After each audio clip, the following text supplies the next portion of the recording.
Hello, this is a guy who likes fanfiction and is too lazy to read, so here is an everlasting flame in audio form. Check the description for the links to the author. Chapter 7, Amber Dawn Hope's Locket. Claude's breath had hitched in his throat a long while ago. Dimitri had sent reinforcements. The day wasn't lost. He didn't know how the other man had known, but he wasn't about to look a gift horse in the mouth. Yuri raised his blade, preparing to strike. Nader's mouth pressed into a thin line, raising his axe once more. Unbidden, his voice rose from deep within his chest. "Wait, Nader." Both men paused, Yuri inclining his head somewhat to glance at Claude. Change of plans. With this, we can win. Call off your troops, we're making a counter-attack. Nader's wyvern beating its wings was the only response he got for a few tense seconds before Nader's face split into a wide grin. "I'm glad to hear it, kiddo. Let's get this show on the road." Yuri's voice was tired. "As much fun as fighting you would be, I get the strangest feeling that we just became allies, so I'll let you off the hook for now." "Alright then, troublemaker, the Ashen Wolves are at your personal service." Nader suddenly took off, leading a small detachment of soldiers with him. "Their group should be putting on identifying marks so that we know not to attack."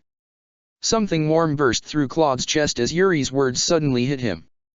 "Understood. What we need to do now is light the beacons along the locket. That'll be the final signal to Nader's forces to defect. If we can do that, we'll weaken the Almiran's invading force. They're already scattered without a proper commander or cause, this should just be a quick cleanup from here." Almost as if on cue, a large group of Almiran soldiers poured into the stronghold.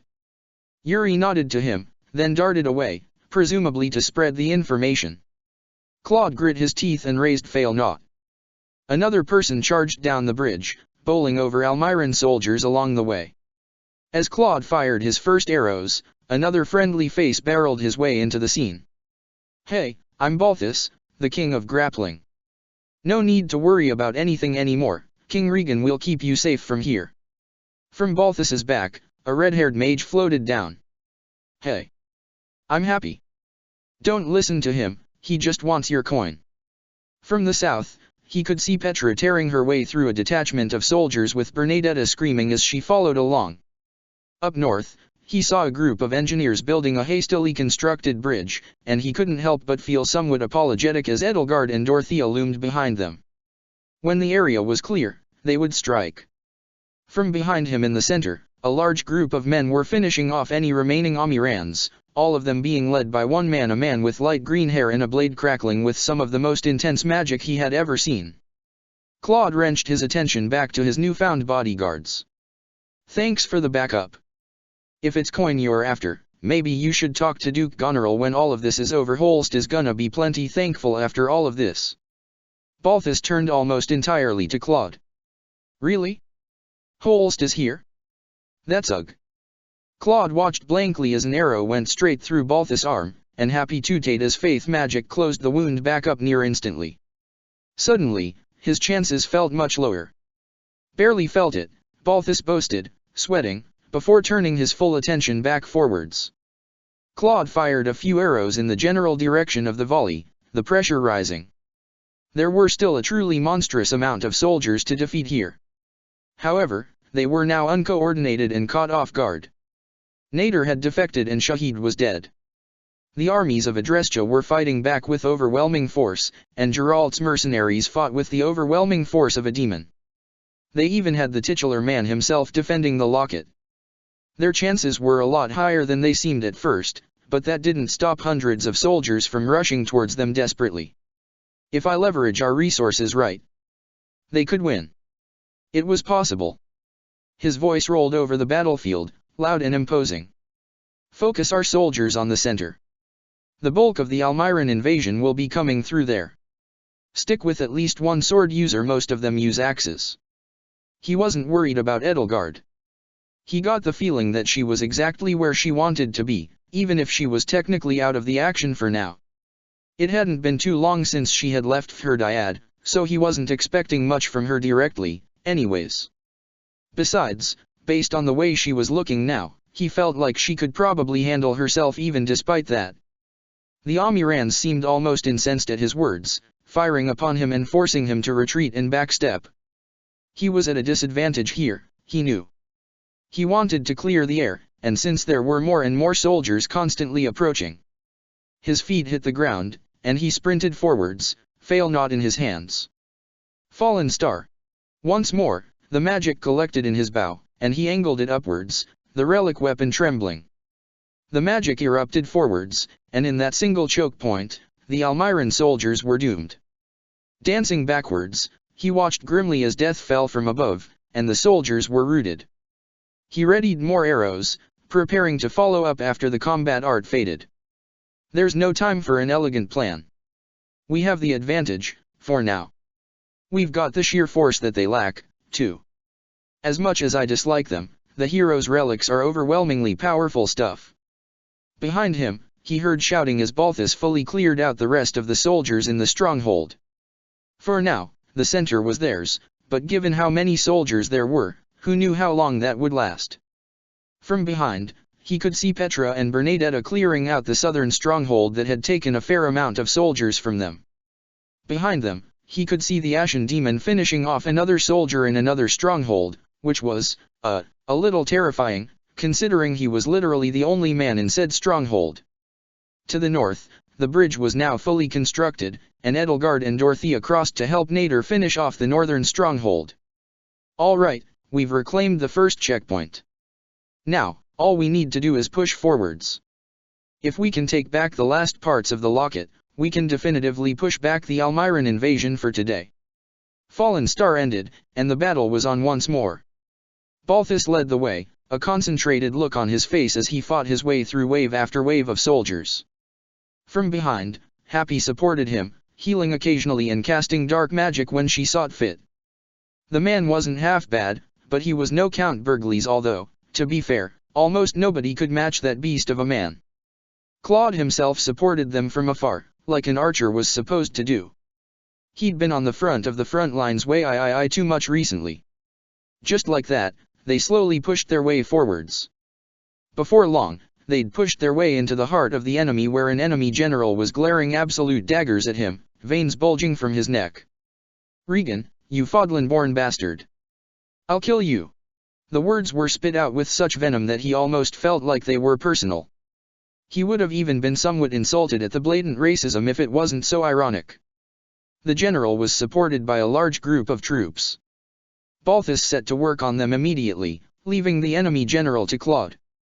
Great. An axe came crashing down towards him, and he rolled out of the way, firing 2 arrows towards the general.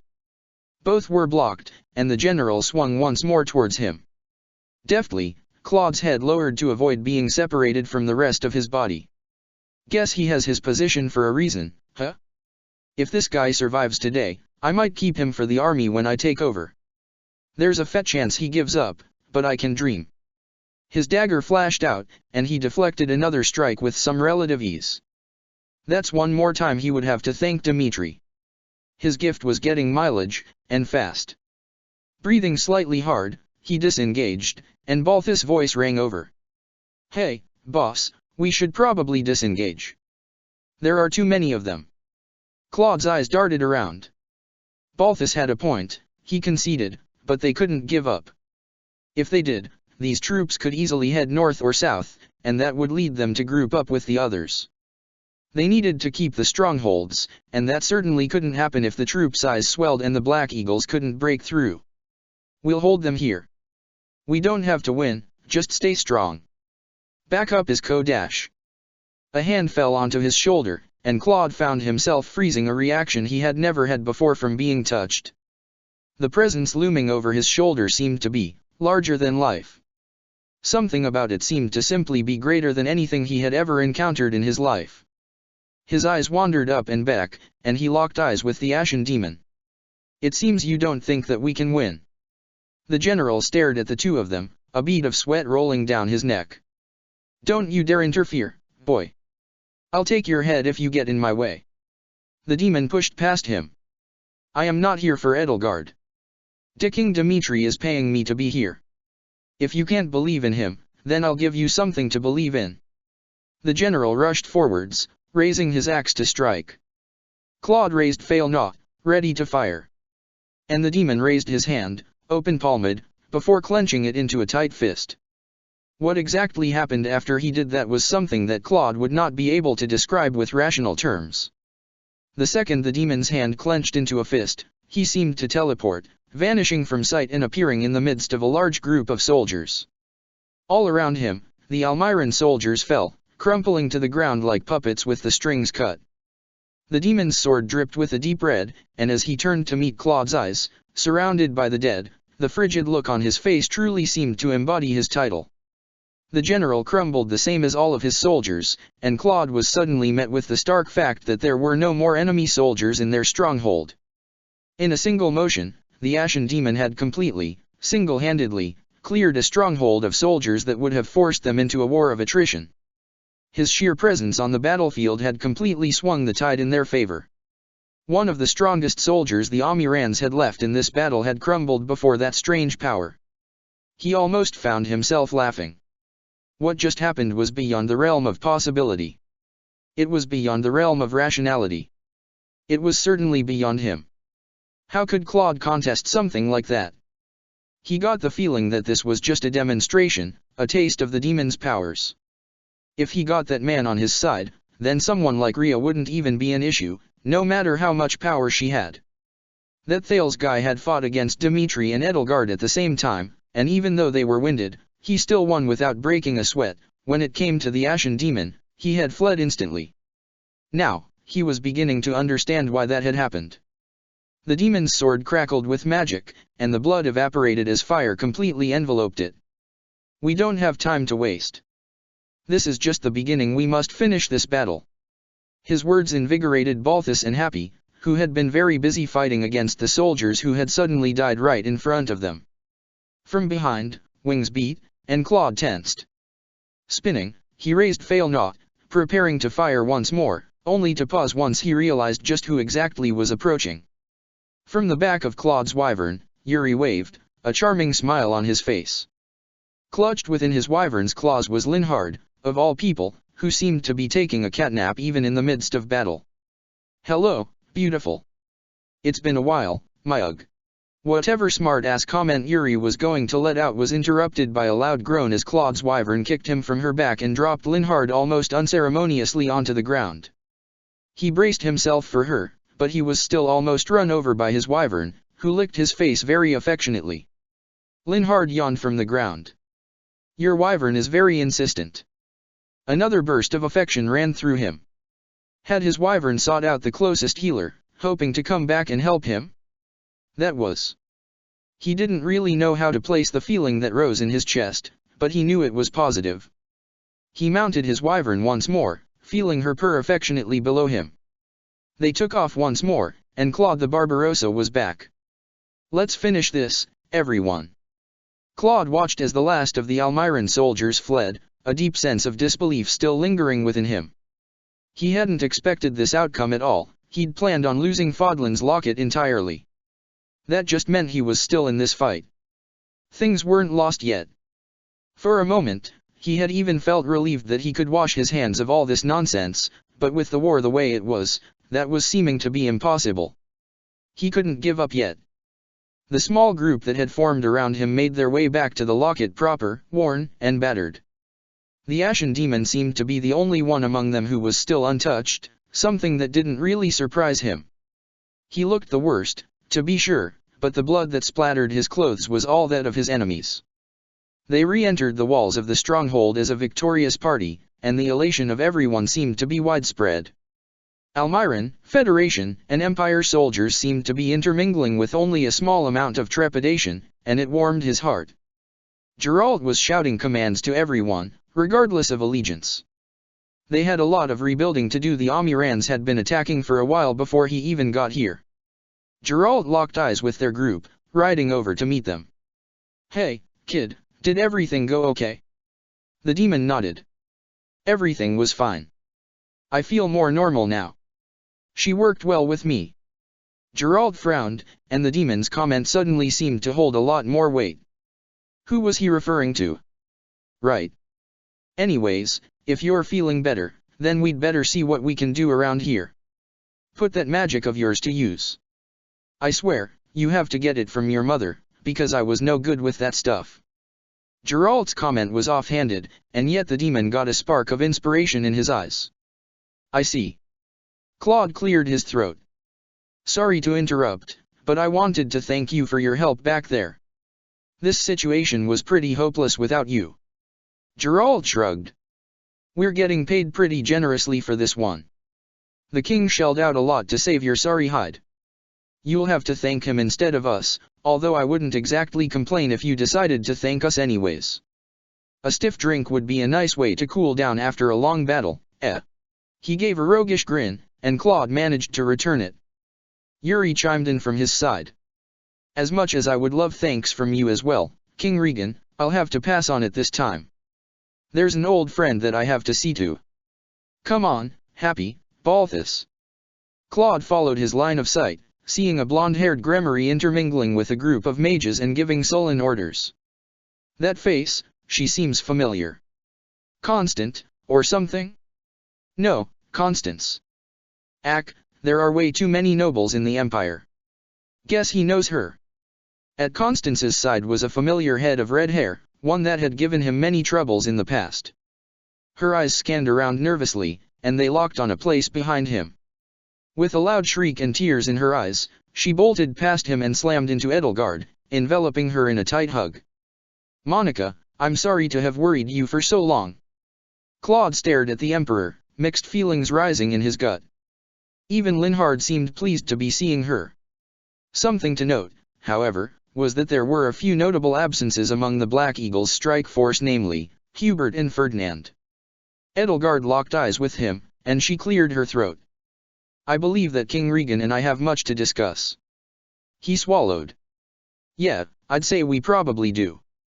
Edelgard sat opposite Claude, and despite the tea set that separated them, he still felt trapped far too close to her. It has been a long time, Claude. Claude exhaled slightly, relaxing in his seat. So it has, Edelgard. Gotta admit, wasn't really expecting you today. A rueful smile crossed her face. Dimitri is quite an annoyance when he wishes to be. I've heard he even managed to wrangle you into an alliance with him. Yeah, that's definitely one way of putting it. So, what, did he convince you to come here? Or was this a coercion thing? He asked seriously. The King of Faerghus wasn't really the type of guy to do something like that, but he felt like he should know regardless. Dimitri informed all of us of a hidden plot where a group known as the Agarthans planned to subvert Fodlan. He asked me to be here, along with every member of the Black Eagles that he had on hand. He extended the same invitation to the Ashen Wolves, and he personally paid Geralt's mercenaries so they would aid us. He didn't want to leave anything to chance, and I agreed. We've come to a temporary understanding, of sorts. Is that Thales Guy and Agarthan? You have heard the term, those who slither in the dark, before, yes? They're officially known as Agarthans. He's the leader of that group, and he's currently masquerading as Lord Arundel in the Empire. Until I personally sit on the throne of the Empire once more, I've decided to work alongside Dimitri. Claude was silent for a long moment. So I'm going to assume that you don't have any intentions of working alongside Dimitri after the war, then. Edelgard shook her head. The man is too meek. He's incapable of seeing the forest for the trees. I'm sorry if you intend to ally with him, but we cannot ever see eye to eye on this matter. My goals are to completely usurp Rhea and end the crest system that plagues Fodlan. Thales must go with her, only then can we truly be free. Dimitri fails to understand the benefits of removing Rhea and only sees the drawbacks, and if he had his way, he would fight me tooth and nail every step of the way and waste countless lives. Claude hummed thoughtfully. Have you ever actually asked him his thoughts on the matter? Dimitri's a smarter guy than you give him credit for. You two actually have a lot in common. Edelgard scoffed, her eyes narrowing.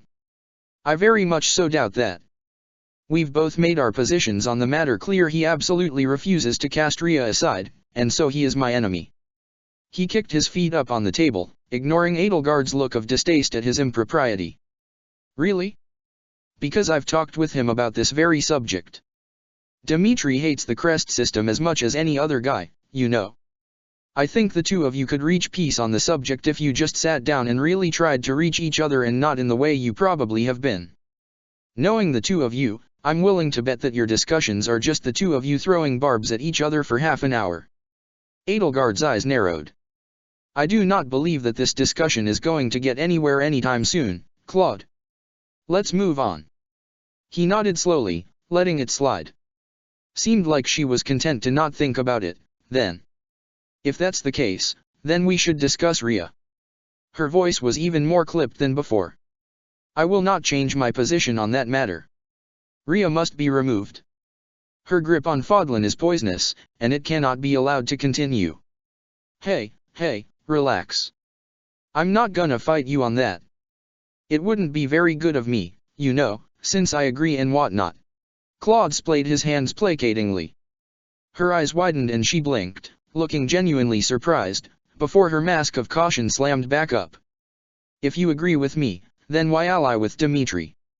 You know that the kingdom will only ever be an ally to the Central Church. Aiding him will only aid Rhea. Claude chuckled. See, there's where we may disagree. He may not look it, but Dimitri is surprisingly cunning. We made an agreement: if we finish this war and Rhea is still in power, then we're free to break off the alliance, no strings attached, but if we can find a way to get her out of power, then we'll stick with it. Our goals are similar, but different at the same time. Even Dimitri doesn't really like Rhea as much as you think. If we can find a way to just get him out of the way for a while, though, his citizens can't really fault him for not being there to defend her, right? You are suggesting going back on your alliance and detaining Dimitri. From the look on her face, she didn't exactly view that as a positive thing. Whoa, now, I never said that much. Besides, for now, this is all a hypothetical. Who knows, maybe Rhea will step down on her own. Edelgard shook her head. No, that can't be allowed. I'm hesitant to share this information with you, but for now, I believe that you can be trusted not to share it. Claude folded his hands behind his head. I'm all ears and no mouth. Hit me with it. Rhea is something different from the rest of us. She isn't human. Her blood grants her immortality, as well as the ability to transform into a dragon. As Claude was sat frozen by that revelation, Edelgard decided to follow it up. The church is founded on a seed of lies. Rhea's true identity is Saint Syros, and the white dragon revered in the texts is also her, the Immaculate One. She has been influencing and manipulating the entirety of Fodlan in order to maintain control and the highest seat of power for centuries. She's lied and killed to keep this power, and if she steps down, that power will only go to someone who will hand it back to her readily when the time is right. I cannot allow her to continue on as she is. She must be killed, not removed. Slowly, Claude let out a sharp whistle. Guess this is a lot more serious than just the crests, then, huh? Edelgard sighed. It is still about the crests. That system, too, is a lie perpetuated by the church. The crest system was founded based on the supposed righteousness of the 10 elites, but from the start, they were nothing but marauders. Nemesis himself was little more than a common bandit. The only reason the system exists at all is to keep a tight leash on people with power, people like Dimitri. It's a way to protect herself and keep others in line, forcing an entire nation into a hostage situation if necessary. That's a pretty huge accusation you're throwing out there about the Archbishop of the Church of Syros. Mind if I ask about your source? It's not that I don't trust you, it's just, kind of outlandish. Edelgard nodded shortly. This is something that's been passed down in texts through my family, dating all the way back to Emperor Wilhelm I, who personally fought alongside Syros. We're the only ones who have access to this information for obvious reasons. Rhea has completely blocked any other method of learning about this. So, her source comes from unique family documents. It's definitely possible, and there's probably a big grain of truth in there. But, at the same time, I have to take it with a grain of salt. Those texts have probably been in her family for centuries, and considering the proximity these Agarthans have to her family, I wouldn't put it past them to manipulate the truth a bit. I'm sure she believes everything she's saying, but... Claude leaned forwards. I get all that. It makes sense. But your actions, your insistence on all of this, it rings differently than what you're saying now. If it was just another lie made by the church, you wouldn't have been so focused on the crests specifically. So, tell me, Edelgard, what exactly happened to you that made you hate crests so much? It was a long moment before Edelgard spoke. Claude, I believe there's someone under your command with white hair like mine, correct? Confused, he leaned back. Lysithea? The little munchkin who's scared of ghosts and all things that go bump in the night? How does she tie into the church? She doesn't, not directly. It isn't the church itself who caused our pain, rather, it is the byproduct of their decisions that resulted in it. Claude frowned. You're gonna have to be a bit more specific here. I'd rather not beat around the bush with this question. Exhaling, with a hint of uncharacteristic nervousness on her face, Edelgard raised her hand, and above it, a crest blazed into existence. He only had to stare at it for a single moment to realize that something was very, very out of place. That's not the crest of Ceros, he said dumbly. Edelgard chuckled mirthlessly. No. No, it is not. It's a crest long lost to time, the crest of flames. It's the crest that Nemesis held. But, of course, I didn't get it naturally. When I was young, Thales disguised as Lord Arundel took me from my home and experimented on me and all of my siblings. I was the only one that the crest managed to be suppressed within. This is a massive secret that she's sharing with me. I think she's trusting me a lot more than she should. Is this a ploy to get me on her side? I hold a lot of power right now, and if she can sway me away from Dimitri, that would really help her position. It was the type of move that Dimitri would have fallen for immediately. Claude was somewhat more suspicious. Not enough to call her out on it, he wanted things to remain amicable because she could very well be a valuable ally, especially if Rhea could turn into a dragon, but it was enough for his hackles to be raised.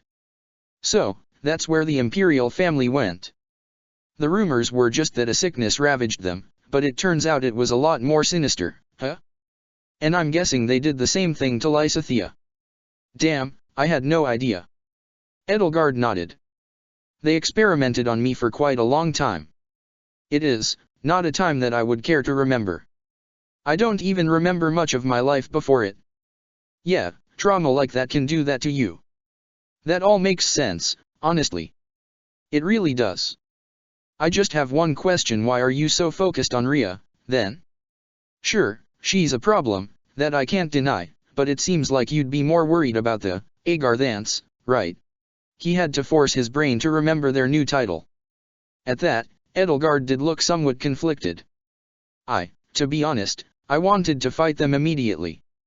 As soon as I was free of them, I wanted to take the fight to their doorstep and burn everything down. But it just wasn't possible. I had to. He watched as she struggled for words. Eventually, she met his eyes, and found her conviction once more. At first, I worked together with them. I made plans, and truly had the intention of continuing to work with them until Rhea was dead. She was my biggest enemy. I just wanted everyone to be able to take charge of their own destinies, to live in a world where all people could rise above their station and become strong with their own power. If I wanted to accomplish that, however, I had to eliminate Rhea. She would forever be a roadblock, forever preventing me from even grasping the shadow of that goal.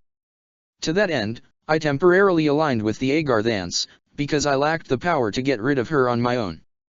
As soon as the war was over, I intended to turn on them, but a better chance came up. His mind churned for a moment, spitting out the answer. Monica. She was the starting point to all of this, wasn't she? A faint smile graced Edelgard's face, and she truly looked much better with one. Indeed. Because the Blue Lions rescued Monica and exposed Solon, I had a reasonable excuse to oust Lord Arundel. In my absence, however, Duke Aegir apparently sought fit to pardon him and allow him back into the Empire. Before, we were fighting a two-pronged war, one side attempting to shut down the kingdom and the Central Church, and the other preventing the Agarthans from making any major moves. As it stands, we've fallen far behind on both goals.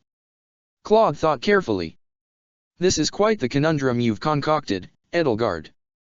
I'd love to pick your brain a little bit more about the Agarthans, but I imagine we're both busy people.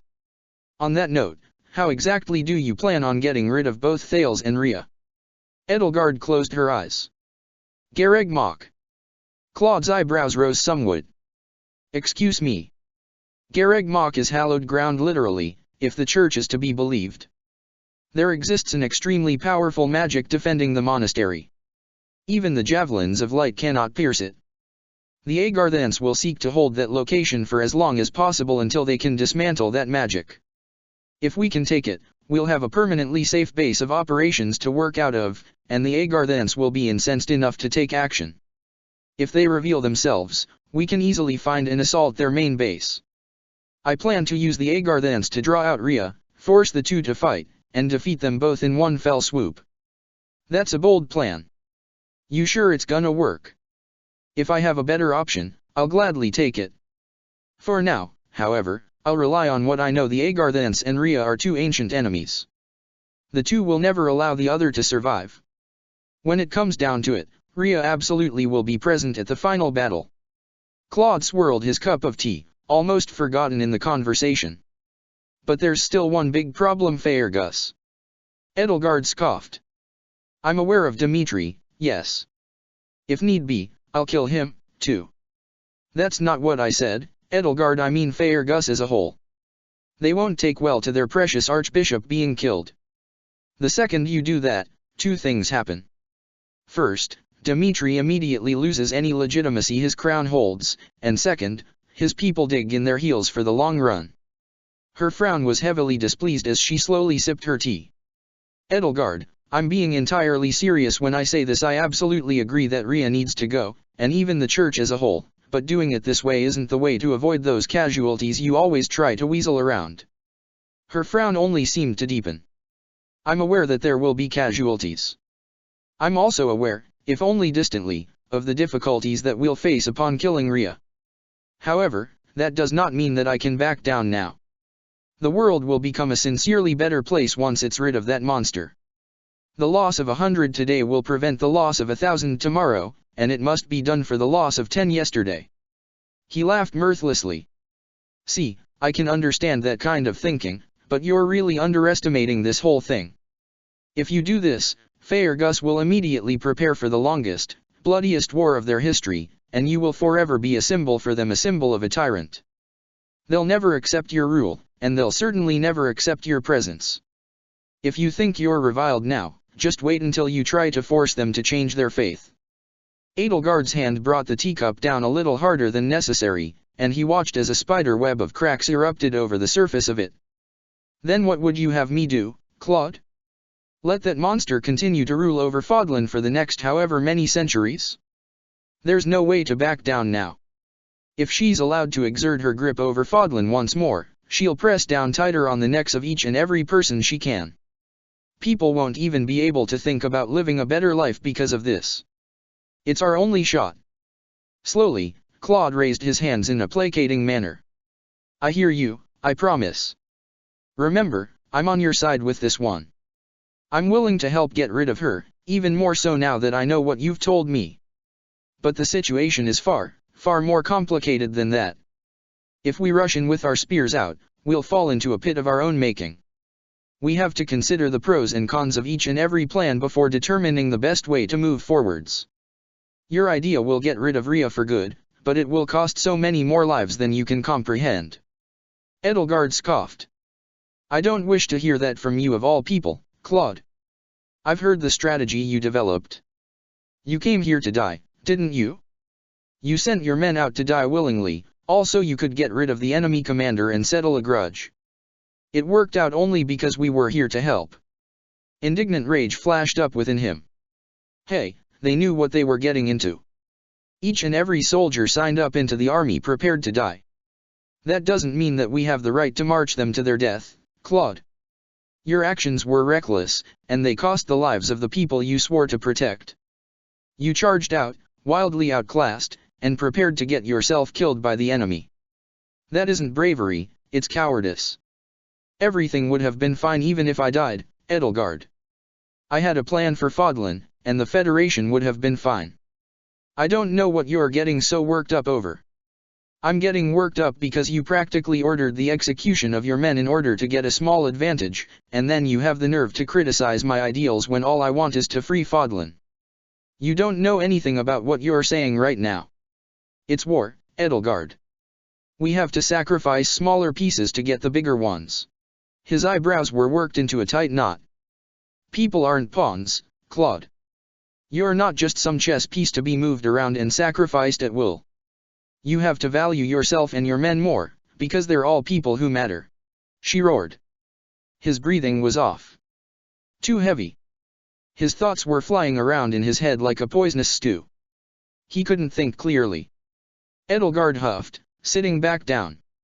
At some point, she had completely shattered her teacup. The remnants of the liquid was splattered across the table. Edelgard was the first to speak. My apologies, Claude. I spoke out of turn. She didn't really sound like she meant it. No. It's fine. I'm sorry for snapping at you, too.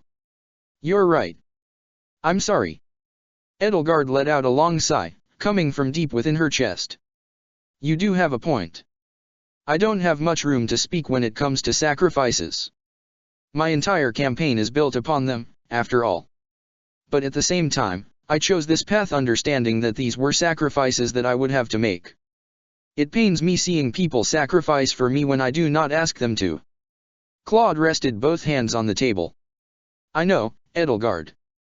Every time you completed a mission in Alliance lands, I always distinctly remember the low number of casualties on our end. You never really fight to kill. It's one of your most admirable qualities, and it's something that I could never really imagine myself doing. All my life, I was taught to just look out for myself, to keep myself alive at the end of the day. Constant assassination attempts will do that to a kid, I guess. It just carried over to the battlefield. Do whatever you need to in order to ensure a win. I knew that I could gain an advantage by sacrificing those soldiers, so I just did. It hurts to say, but it never really crossed my mind to try and spare their lives. She crossed her hands in her lap, a forlorn expression on her face. It's a product of our upbringing. Many of us who lead have something to regret. I just hope that the thing I regret won't end up causing the death of someone I care for.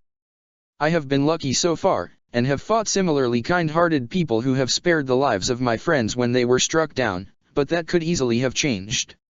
What if it was the Knights of Syros, or the Agarthants? I worried myself sick that I could have failed them far worse that they would perish in some vain defense of a land that does not truly matter. He leaned his head back, exhaling softly. Yeah, I get what you mean. I like to put myself on the front lines so that I don't have to worry about things going wrong. It worries Hilda sick sometimes she doesn't really want to lose her little helper. I'm certain it's more than that, Claude. The bonds you hold between your friends are strange, and incredibly tight. In all honesty, I was somewhat jealous of you back in the academy. You managed to woo over your entire class in what seemed like a single day, but even now, I'm finding it difficult just to get my friends to open up to me. Edelgard's expression seemed sad, somehow. And yet here you are, with nearly your entire class assembled for one glorious battle. What are your plans from here, Your Majesty? Are you gonna head on back to the Empire, or are you willing to rock and roll with the Federation for a while? Claude's patented roguish smile had returned to his face, and Edelgard huffed. You act as though those are my only two options. Dimitri asked me to return to Alel once I finished helping you here. Apparently, the two of you have some plan that I'm not privy to. Claude's smile became a little more real as his boots once more met the top of the table. Well, I've got good news, the Federation is heading to Alel too. What a coincidence. Say, mind if we tagged along? I'm sure you would love to go back to your empire, but, things kinda aren't in great shape right now for you to do that. Edelgard closed her eyes, gritting her teeth. Yes, I'm aware. Before I agree to anything, however, please enlighten me as to what, exactly, this plan is. It's real simple. Almost all of your troops, or, rather, the Empire's troops are out to the west and the east right now. I think Monica and all of them came from Oak's territory, actually, and so, the path to Garreg Mach is almost completely empty. We're heading through Alel hoping to catch them off guard and retake the monastery with minimal effort. Rhea and Seath will be leading the Knights of Syros through first dash. Edelgard cut him off first. Dimitri knows my feelings towards the Knights of Syros. Is he doing this on purpose? Claude was actually curious about that as well. Dimitri hadn't said anything about Edelgard going to Alel as well. Was the man actually making a plan?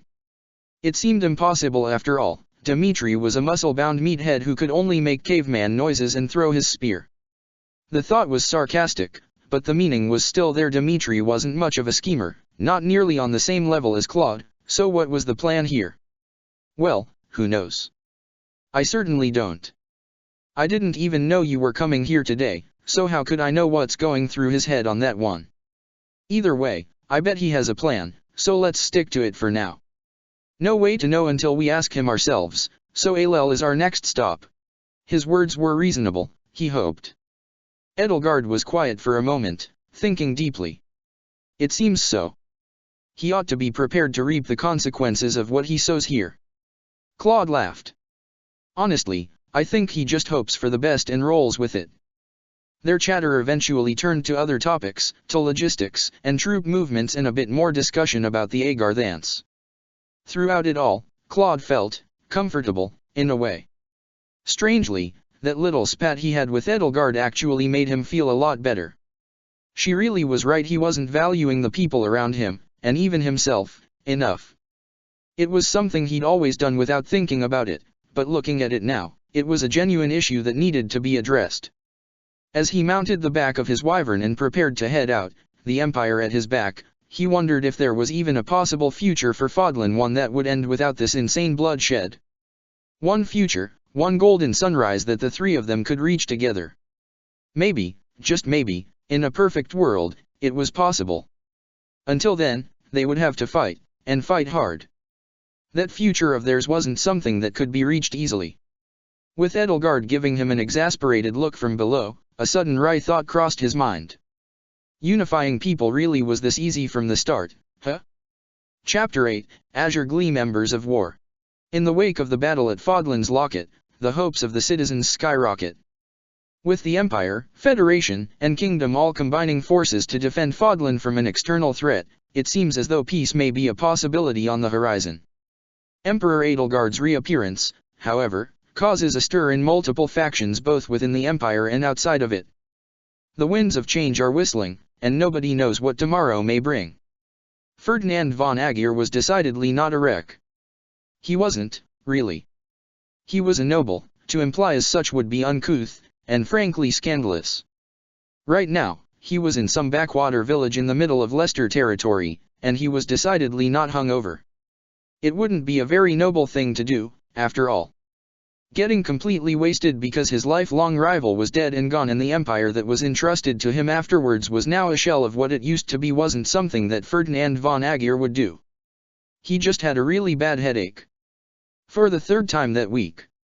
His eyes creaked open, and he stared blankly at the ceiling of the lodgings they had purchased for the day. He hadn't fled the empire without a plan, after all. He wasn't fool enough to not know the effect that money had on the world. Wearily, he forced his legs out of bed. There would always be more to do. After all, if he didn't get up soon, then his roommate would. Cold water cascaded onto his head, and his hair was instantly matted. This did not help his headache, but he would not snap about it. He was the noble Ferdinand von Aegir, and he would not stoop to such lows. From above, the brooding Hubert von Vestra stared down at him. Get up. We have much work to do. Hubert, my dearest friend, you say that every day, Ferdinand complained, pulling himself out of bed. And yet, it happens to be true every day. However, I have good news for the both of us. Ferdinand sighed, glancing up at Hubert in earnest. To his surprise, the other man was smiling. Cautiously, Ferdinand decided to poke the bear. And what news would that be? Hubert's smile seemed soft, instead of his usual murderous, villainous grin he seemed to be wearing these days. Her Majesty recently showed herself at Fodlan's Locket. It took a long few seconds before Hubert's words sunk in, and when they did, any lingering traces of lethargy fled him. What? But the kingdom and the empire. They lied. She has returned to us and it truly is her, not a replacement by those who slither in the dark. I do not know why they lied, presumably to gain some political advantage, for both sides, but she lives yet. You know what this means, correct? Hubert's eyes narrowed, and Ferdinand clenched a fist tight. Of course. We have to conclude our business post-haste and rush to her side. I cannot imagine my rival thriving without my guidance. If I do not hurry, she may find herself overwhelmed by her duties. Despite the implication that Lady Edelgard will find herself beleaguered without your presence, you are correct. I've made some progress since last night, as well. While you were busy getting drunk, I managed to locate one of their bases. Ferdinand brightened up. Ah, as expected of you, Hubert. Your competence knows no bounds. I'm glad that I can rely on you so often. Hubert stared at him, unimpressed, but Ferdinand didn't waver. Instead, he threw on a shirt and hastily put on his armor, preparing for war.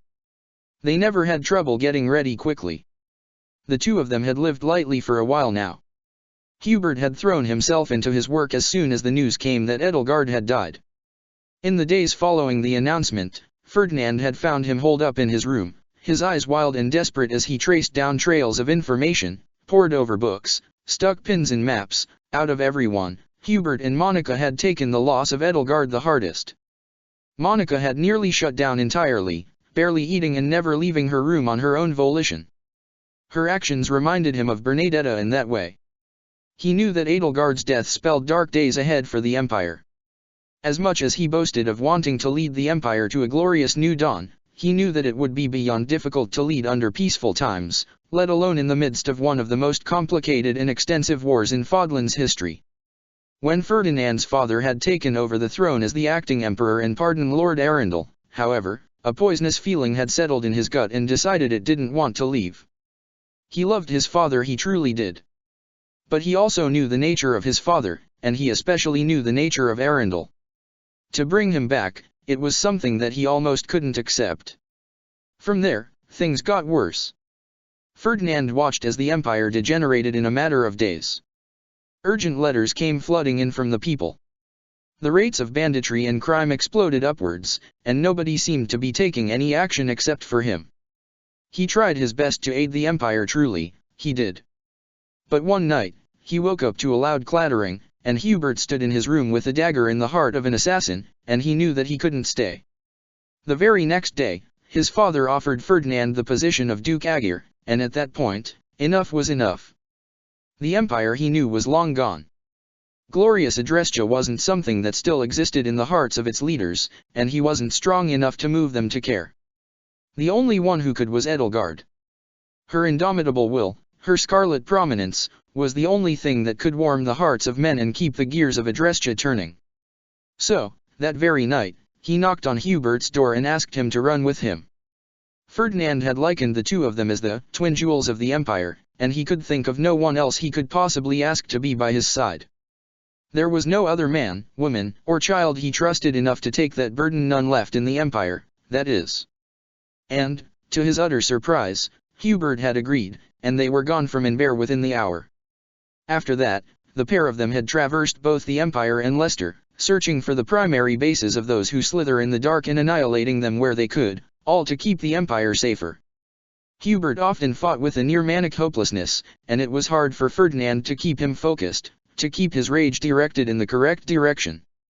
Together, the two of them had made their way to Ordelia territory, where they were now riding to the final base they would be destroying. Hubert's information gathering had told them that they were doing crest experiments here.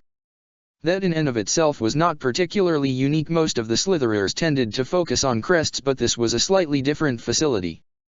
Here, they were creating something different. Hubert wasn't sure what they were doing, exactly, but a few noble crested children had recently been kidnapped, only for their parents to find them delivered back to them after a short period of time, missing nothing but their blood. It was a large enough problem to arouse suspicion, and they were riding to eliminate them. Today should be fairly simple. It wouldn't even be a challenge, unlike some of their previous escapades.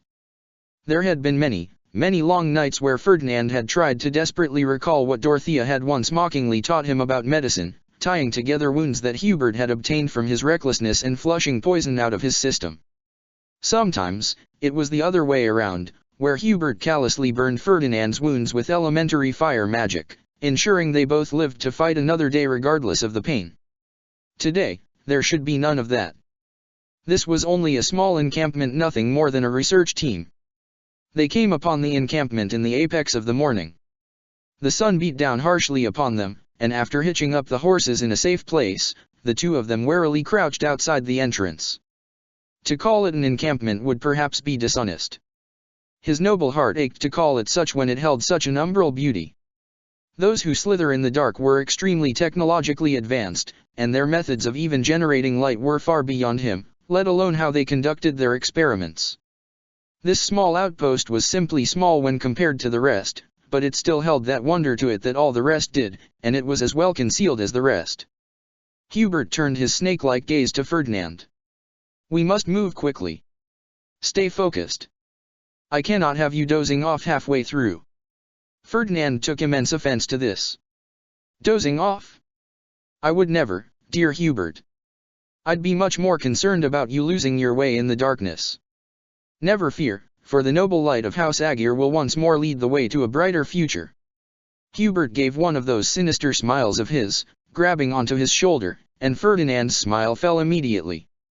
Before he could speak up or raise his voice in protest, they were warping immediately. This was one of their magics that he didn't understand. Most of the preeminent mages of Fodlan had access to warp, a magic that teleported a person that you were touching to another place, or rescue, a magic that brought someone farther away to you. This magic incorporated both principles, teleporting another person and then teleporting yourself to them at the exact same time. The only issue was that it was uncomfortable. When he opened his eyes once more, the pair of them were inside a familiarly damp and restricting base, and 3-foot soldiers were staring at them in horror. Before any of the enemies could react or shout, Ferdinand and Hubert moved, cutting them down with relative ease. "How many more do we have to look out for here, Hubert?" Ferdinand asked jokingly. "Reports indicated around 30. We've handled far more before." And handle it, they did. They tore their way through the base at record speeds. Any of those who slither in the dark that they encountered fell. Hubert fought with a vigor that Ferdinand had never seen. It wasn't self-destructive like it had been, but there was finally a purpose lighting his limbs that hadn't been there before. When they still thought Edelgard was gone, it seemed like he was pushing on as an act of spite, moving like a reanimated corpse with a single goal. Now, there was life to his actions, a straight-laced center to his magic that was revived from the dead with Edelgard. The only room that gave them pause was a jail cell that reeked, bloodstains lining the ground. There was nobody in there, but they managed to move on. Pushing through the base, it was only when they made their way to the primary research room, their original target in the first place, that they found something they may have been after. Having cut down the guards outside, Ferdinand followed Hubert within. The room was lit up with bubbling test tubes, most of them empty. Hubert immediately set to work, approaching one of the tables and immediately sifting through the research above. Ferdinand, as usual, made himself busy elsewhere. His spear flashed out as he cut through one of the tubes, the viscous liquid splattering all over the floor. While he was under no impression that those who slither in the dark would find it to be too much of a hassle to recover the damage dealt, their aim was to disrupt their plans as much as possible. It would require more effort to renovate the base if everything within was destroyed, and so, destroy he did. Down the line he went, slashing out at each tube. Before he cut through, he made sure to check each tube carefully. He had once triggered a trap set on the inside of one of these left over after an experiment. It was only Hubert's quick thinking that saved his life that day. He got quite the verbal thrashing afterwards, so now, he made certain that everything was safe. He cut through the last one, this one containing a strange, slimy substance. It oozed on the ground, and he frowned as he hesitantly poked it. Nothing. It calcified in seconds. The smell was horrendous, however. Wrinkling his nose, he turned away, staring at the far wall. From behind, he heard Hubert approach. "We should leave." I've recovered all the pertinent information, and I'd rather us not get attacked from behind. Ferdinand didn't respond, staring intently at the wall. Hubert, does that look strange to you at all? Hubert's eyes flicked to the wall, and the other man frowned. I believe it does. With a sinister smile, a blast of dark magic erupted forwards, and the wall crumbled inwards. Behind the wall was another room, this one more well hidden. Had there not been scratch marks along the outer wall and the floor, Ferdinand doubted he would have noticed it at all. It was only after they entered the room that they realized what they had found. The room itself wasn't very spacious. It was only really large enough for one experiment, and they used that space liberally. Stacks and stacks of paper were piled up on cramped tables, and writings and math were hastily scribbled on a board. And in the center of it all was a single test tube, this one holding an object that neither of them expected. Hubert was the first to speak. I believe we have found the true purpose of this facility. General Randolph von Bergles believed in the Empire. It was all he had dedicated his life to. The Empire was his home, his people, his purpose. It held his family and everything he had ever known. He believed in the Empire above all else, which was why this exact situation made his blood boil. General Bergles. We are here to assist you in the war effort. From the reports, it appears that the Imperial Army has failed to repel the vast majority of the Kingdom Army's assaults. We will remedy that. The Emperor has given us direct command for this battle, so you need not worry. Go scamper off and do whatever it is you do. He grit his teeth. As much as he disliked it, as much as he wanted to retaliate, he couldn't. He knew his position very well right now. Understood, sir. The man's mouth was set in a thin line. My name is Myson. I specifically requested to take command here, so count yourself lucky you have one of the best mages the Empire could muster on your side. That man, Myson, had brought in a massive detachment of soldiers. He couldn't call them men, because their pale skin, their attitudes, their abilities, they were all so alien to normal human life that they couldn't even be compared.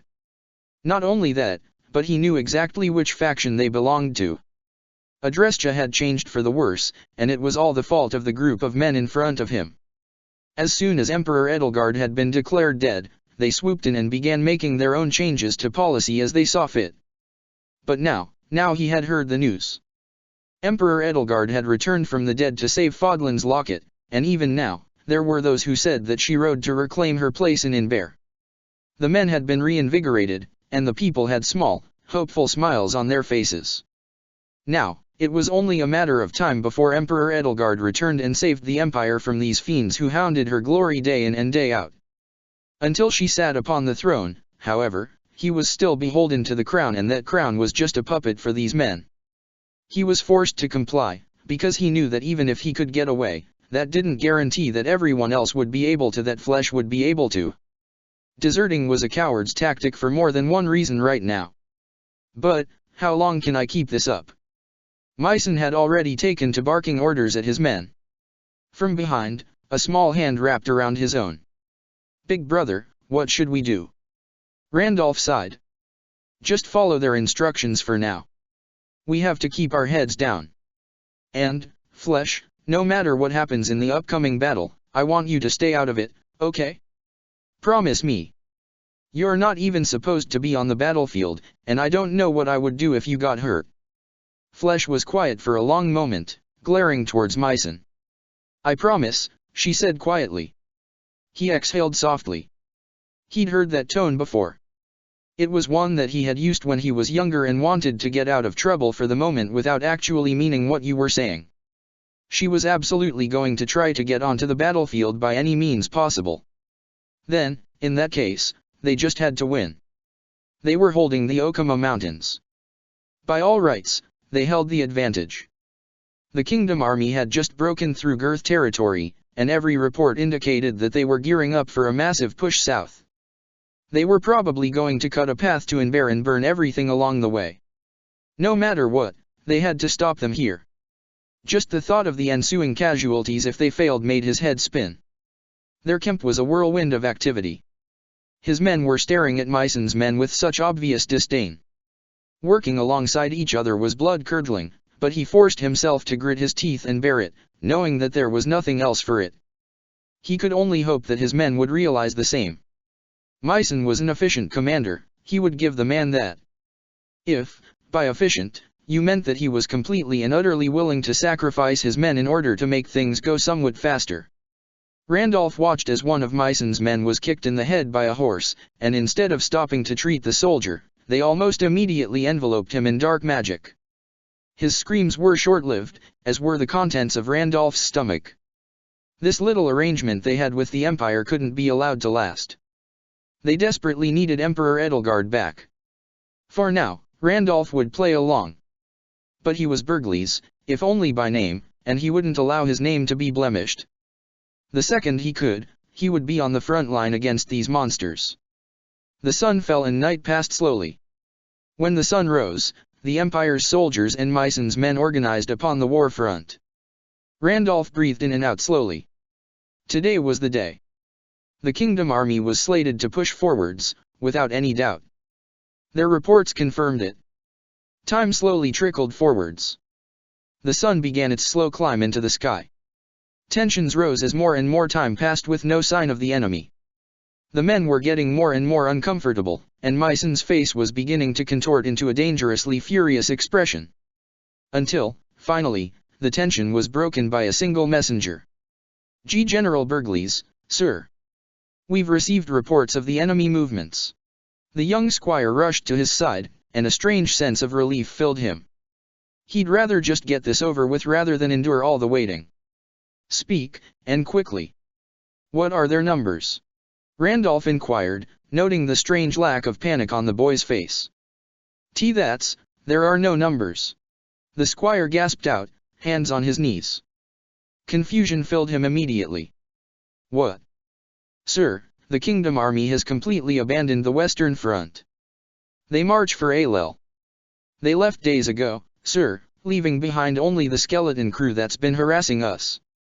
A sense of hollow unease filled him immediately. But then that means. Rage had colored Mycen's face. Garreg Mach. The beasts make for Garreg Mach. Men, we are to abandon this post immediately and make for the monastery. It cannot be allowed to fall. The dark soldiers immediately began a mad dash for their supplies, and Randolph just watched them move with a bewildered expression on his face. Mycen rounded on him, pointing a finger in his face. If you know what's good for you, General Burgles, then you will stay put in this post. After we've repelled the Kingdom Army, we will return to raise their lands. If you are not in this very spot when we return, the eternal flames will be the least of your worries. Before Randolph could even respond, the man was moving out. In a flurry of activity, almost as soon as they had arrived, the men were gone. What just happened? Lady Epimenides. I have done as you asked. A large detachment of Thal's finest are with me now. I have faith in your plans, but I fear that they will require haste. I can buy you only a meager half-moon at most. When it comes to our other plans, it is a shame that the Almiran's attack has failed, but I will not question your decision. Please, seize Garreg Mach and destroy the Fell Star for the future of Agartha. We are all counting on you. Your loyal servant. Mycen. Dimitri looked up from the letter, bemused. On the other side of the war table, Shay was giving him one of her most smug looks. So, what do you think? It's useful having a guy on the inside, right? Shay's broad smile only deepened. I must admit, it's refreshing knowing that we can be the ones manipulating the enemy for once. We may be able to take Garreg Mach without much trouble at all, so long as Mycen stands by his words. But still, I worry. I fear they may know of our plans already. Shay's look turned much more calculative. It's entirely possible. The Empire's scorched earth tactics and the lower number of soldiers we've faced on both the Western and Eastern fronts imply that they have an inkling at the very least. Nobody who was aware of our plans leaked it, and although I've been giving Mycen the abridged version, I never told him enough to where he could actually use it. Maybe Emperor Agir actually has a bone for strategy, or maybe Thales is smarter than we gave him credit for. Dimitri curled a hand around his chin. The latter is far more likely. Considering how Mycen seemed to know you personally and from the information they've given, it seems as though the Agarthans have a method of preserving their lifespan for extended periods of time. It would be far stranger if he didn't have a strategic mind. And if Thales does know our plans, then him letting Mycen pull his soldiers away doesn't make much sense, unless he's accounting for it specifically. Perhaps our false intel actually worked. Had it not been for Edelgard's swift victory, we may not have marched to Alel yet. We took a risk on this, but it was only because we felt comfortable enough with the current state of the war that we could even move to Alel at all. Shay opened her mouth to speak, but before she could, the flap to the tent opened and Dida stepped inside. Your Highness, the Knights of Syros have arrived. Warmth eased its way through him. Very well. I'll meet them in a moment. Is Lady Rhea with them? Dida shifted somewhat. Indeed. She does not appear pleased. He sighed. Well, that was to be expected. My apologies, Shay, but I should attend to Lady Rhea. Perhaps we should continue this conversation another time. Nah, you're good. Go for it, big guy can't leave a lady waiting. She sent him off with a smile and a wave, and he nodded, relieved. Exiting the tent, he could easily see where the large group of soldiers were arriving from. Lady Rhea led the bulk of the soldiers, with Seath, Flayn, Catherine, Shamir, and Cyril behind her. They locked eyes across the way, and Lady Rhea's eyes narrowed. She was the one to approach him first, leaving the rest of her soldiers behind. King Dimitri. It is good to see you again. I trust everything has been well in my absence. Her smile was false. Dimitri breathed in deeply. This would have to be his greatest deception yet. Yes, there have been no issues on the kingdom front. However, I have received word that Edelgard yet lives. My worry is that the Empire will make a move to dash. Were you not the one who assured me that she was dead? Lady Rhea's voice was deceptively soft. Dimitri lowered his head, unable to meet her eyes. My best healers assured me that there was nothing that could be done. Perhaps that man, Thales, was it? I believe he may have had something to do with her return. Lady Rhea crossed her arms. I see, it is somewhat of a shame. She still seeks to sully the name of the goddess. I merely, perhaps I'm speaking too much on this subject. It must be difficult for you as well. You sought to kill her, did you not? Dimitri swallowed. Her war has gone on for far too long. I will do whatever I must to end it. Lady Rhea's eyes darted around for a moment, taking note of the milling soldiers and the Knights of Syros. Perhaps we should speak somewhere more private, King Dimitri. I imagine this discussion will be a lengthy one. He nodded slowly, bringing her to his own personal tent. He'd been making far more use of this place in recent days. Lady Rhea sat down at the table across from him, folding her arms and staring at him expectantly. This time, he did not make any tea.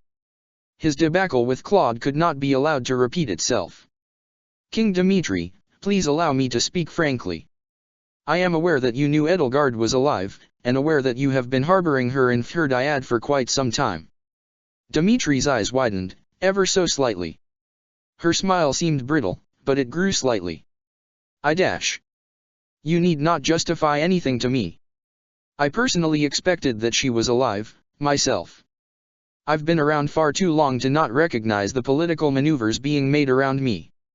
His hands were clenched tight, wondering if he would need to defend himself. Lady Rhea, I feel as though I must apologize. She seemed to age a few years in a single moment, an inexplicable sadness weighing down on her very being. I will forgive you, King Dimitri, but you must understand that she and I cannot survive in the same world. Even now, I expect her to attempt to take my life at any opportunity.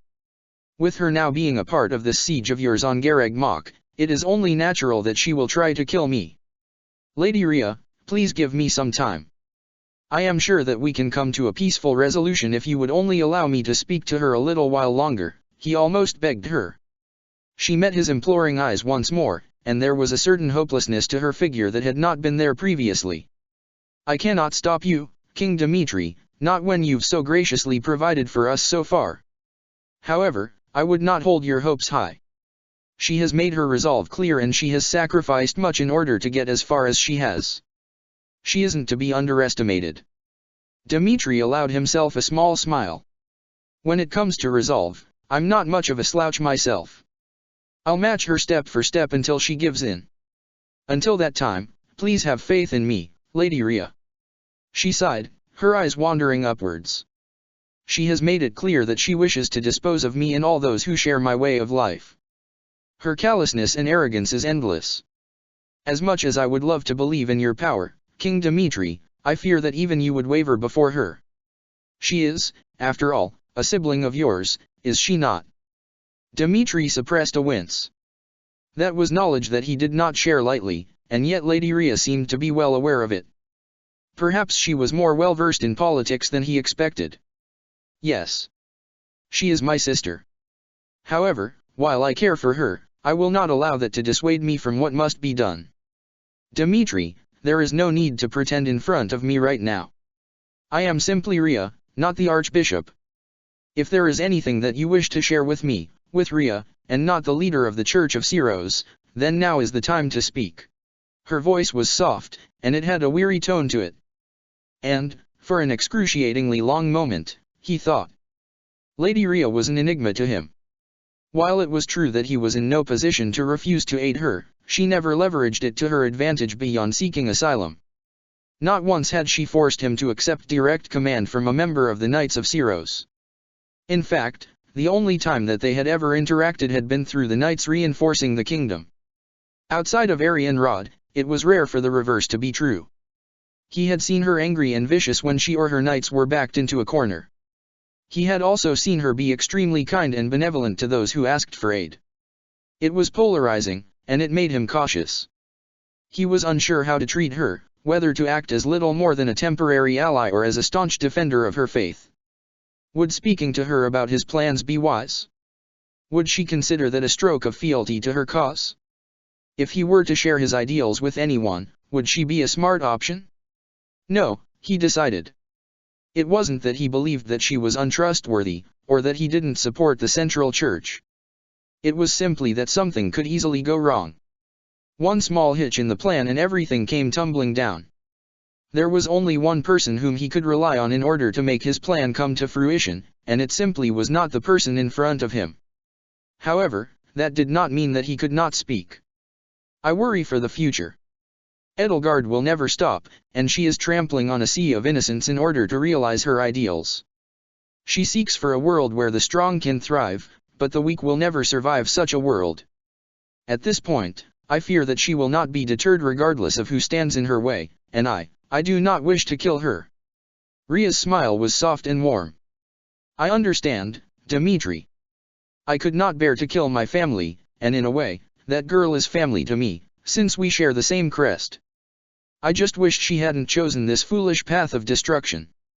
I believe that, had we simply had more time at the officers' academy, things would have turned out differently. He was still wary of her, he would admit, but her words seemed to ring true. Was her anger perhaps a front? Or was it real, and something that she was simply growing tired of? Was she like him, who held resentment and anger deep within his soul that could never be torn out? Did she hate the beast within, or had she embraced it?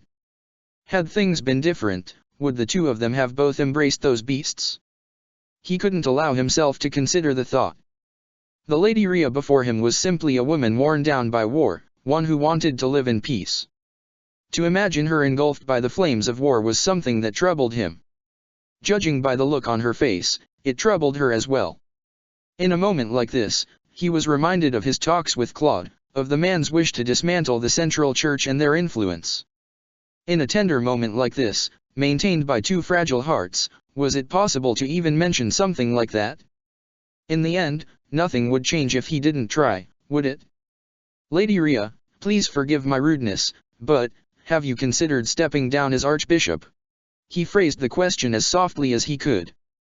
Despite that, Lady Rhea's eyes went wide. What?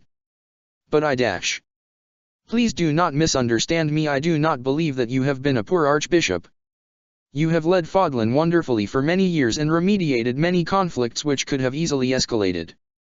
However, considering the circumstances, it's difficult to say that this is what's best for both you and Fodlan. You've been hounded for the last 3 years by the very empire that Saint Cyros helped create, and there are certainly others within your very own faith who wished to see you deposed, considering how the southern and eastern churches have flourished in Adrestia and Leicester respectively. Perhaps this conflict could end sooner if you merely step down and appoint a suitable successor, he suggested quietly. Stepping down as archbishop, I must admit, it's not something I've ever considered. This church is my life's work. To see it dismantled because of a short bout of adversity, it isn't something I could accept. For now, until the situation becomes untenable, I will remain. The people still require my guidance, and I don't feel comfortable passing down my role quite yet. To her credit, Lady Rhea looked genuinely thoughtful about the idea. Would someone like Seath not be suited to the role? From my understanding, he has been your advisor for quite some time now. Lady Rhea smiled. Seath, he is an incredibly kind and good man. However, I do not know how well that kindness would translate to leading the faith. He is far too lenient on certain matters and far too harsh on others. We balance each other out well, but your suggestion would not only require me stepping down as archbishop, but leaving the faith as well. In such a position, it would be impossible to advise him on how best to handle certain situations. Dmitri frowned. He felt like he should push this point. Could you elaborate further? From what I've seen, Seath is a very wise man with incredible prowess when it comes to leading others. I fail to see what you mean when you say that his skills won't translate well to the leadership of the faith. Lady Rhea leaned in, her expression smoothing out. This may sound as though I am leveraging bias against him, but let us use his sister, Flayn, as an example. He cares for her more than he does his own life, and he would gladly sacrifice himself if it meant that he could buy her time to flee. If we take a moment to consider how he treats her, then, it should all become clear. Yes, I believe I am beginning to see what you mean. She smiled sadly. He loves her too much for her to truly grow. When she faces adversity, his first instinct is to shield her. When he believes that others are out to corrupt her, he is the first to step in, regardless of the true nature behind the attempts. He takes far too much drastic action and it stifles her, despite his desire to see her be safe. However, at the same time, he can crumble before her if she asks him for something earnestly. Should she mention that she wants flowers or sweets, he can, will, and has completely abandoned his duties to go purchase them for her. It is endearing, but frustrating. He connected the dots. And you believe that his attitude towards all of Fodlan will be similar? She nodded. Indeed. While he is a staunch defender of the goddess Will, he can be too lenient with the young when strictness is required, and he can be too harsh on those who only require salvation. Sometimes, a helping hand is all that is needed for one to abandon their previously wicked ways. After all, if an orphan steals, is it not better to improve their situation so they don't have to steal rather than punishing them for the act itself? Thoughtfully, he reclined back in his chair. But, Lady Rhea, do you not believe that you can be too harsh as well, sometimes? She tilted her head, staring at him inquisitively. I am aware that my responses can be severe at times, but it sounds as though you have something specific in mind. He sighed. I was merely thinking back to Lord Lonato and the circumstances that led to him rebelling. Lady Rhea's smile dropped somewhat. Ah, yes. That was an unfortunate series of events. Christophe was a spirited young man. Dmitri spoke, his words overriding hers. Ash investigated closer. He wasn't content with Lonato's reasoning.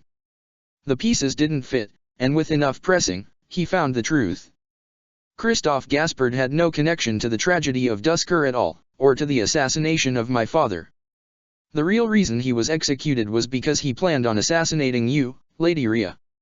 Her smile was now gone, her expression more blank. She wasn't frowning, nor was her expression drawn up in angry knots. It was simply empty. King Dmitri, would you not quell any rebellion against you? If someone attempted to assassinate you, you would kill them. That makes sense, does it not? I am sorry that we put forth a lie, but it was necessary to prevent Gaspard territory from panicking even more. By all rights, we could have executed Christophe's whole family if we believed they were connected, but I spared them because I was certain that Christophe was acting alone. He grit his teeth. I understand your motivations, but Ash would still have a brother alive to speak to today if you had simply chosen to imprison him, and when it comes to the lie you produced, it makes me wonder if there's anything else you've lied about for the faith. Her eyes narrowed. King Dimitri, it sounds as though you are accusing me of something. He caught himself at the very last moment. He was about to snap forth, to give in to his anger and say something he would regret. Had Lady Rhea handled that situation in a less corporal way, they could have avoided so much grief for so many people. Saying that, however, may drive a wedge between himself and Lady Rhea, a wedge he did not wish to create. Instead, he drew a deep breath and spoke more calmly, driving the conversation another direction. Lady Rhea, I have heard tales of other countries. There are a great number of differing people, cultures, thoughts, ideas, and sciences. I understand that the scriptures are set and cannot be changed without fundamentally changing the faith, but I fear that the attitude that is taken regarding neighboring nations is dramatically holding Fodlan back. You say that Seath shelters Flayn and holds her back from growing because of his love for her, but I believe your love for Fodlan has caused you to do the same exact thing. The tent was oppressively quiet for a few moments, and the only thing he could hear was his heart in his ears. Had he been too bold? Would saying such a thing be considered sacrilege, heresy even? Others had been executed for less. In a moment like this, he wished more than ever that he had brewed a cup of tea just so his hands could have something to do aside from curl uselessly at his side, searching for a lance that wasn't there. Lady Rhea let out a long-winded sigh. I see. So that's how you view it. You must have been speaking with Claude. I've heard tales of his ideals before. I truly hold no grudge against other nations, but borders exist for a reason. If some people wish to transcend those borders and attempt to create peace, then they are more than welcome to try, but the hearts of men are difficult to change at best. It is nigh impossible for peace to be built between the nations around us after centuries of war. The grudges run too deep, the blood too red. I accepted Claude to the officers' academy hoping that he could cause a change like that, but Claude? What does he have to do with this? Dimitri asked, genuinely confused. Lady Rhea seemed momentarily taken aback before her expression softened into something resembling pity. Oh, my, he hasn't told anyone yet, has he? I suppose it isn't my place to share, then. If you are truly curious, ask the man himself. I've heard about your alliance. I'm sure that he'll be willing to share if he trusts you. Her words may have been crafted specifically to throw him off, he reminded himself. And yet, despite that, he itched to know. The people he sent to Fodlan's Locket were only theoretically enough to repel the invasion. It should have been a hard-fought victory at best.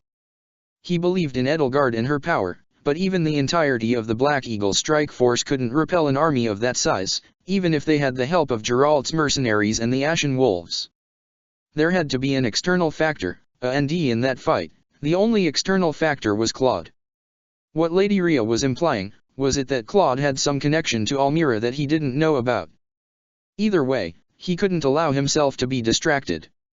Whatever connection Claude may have to any outsiders is not an issue of mine. Please, just think about my words, Lady Rhea. I believe that this war can be an opportunity instead of a detriment if we only play our cards right. All of Fodlan can recover and push forwards stronger than ever if we only set the stage to allow it to be so.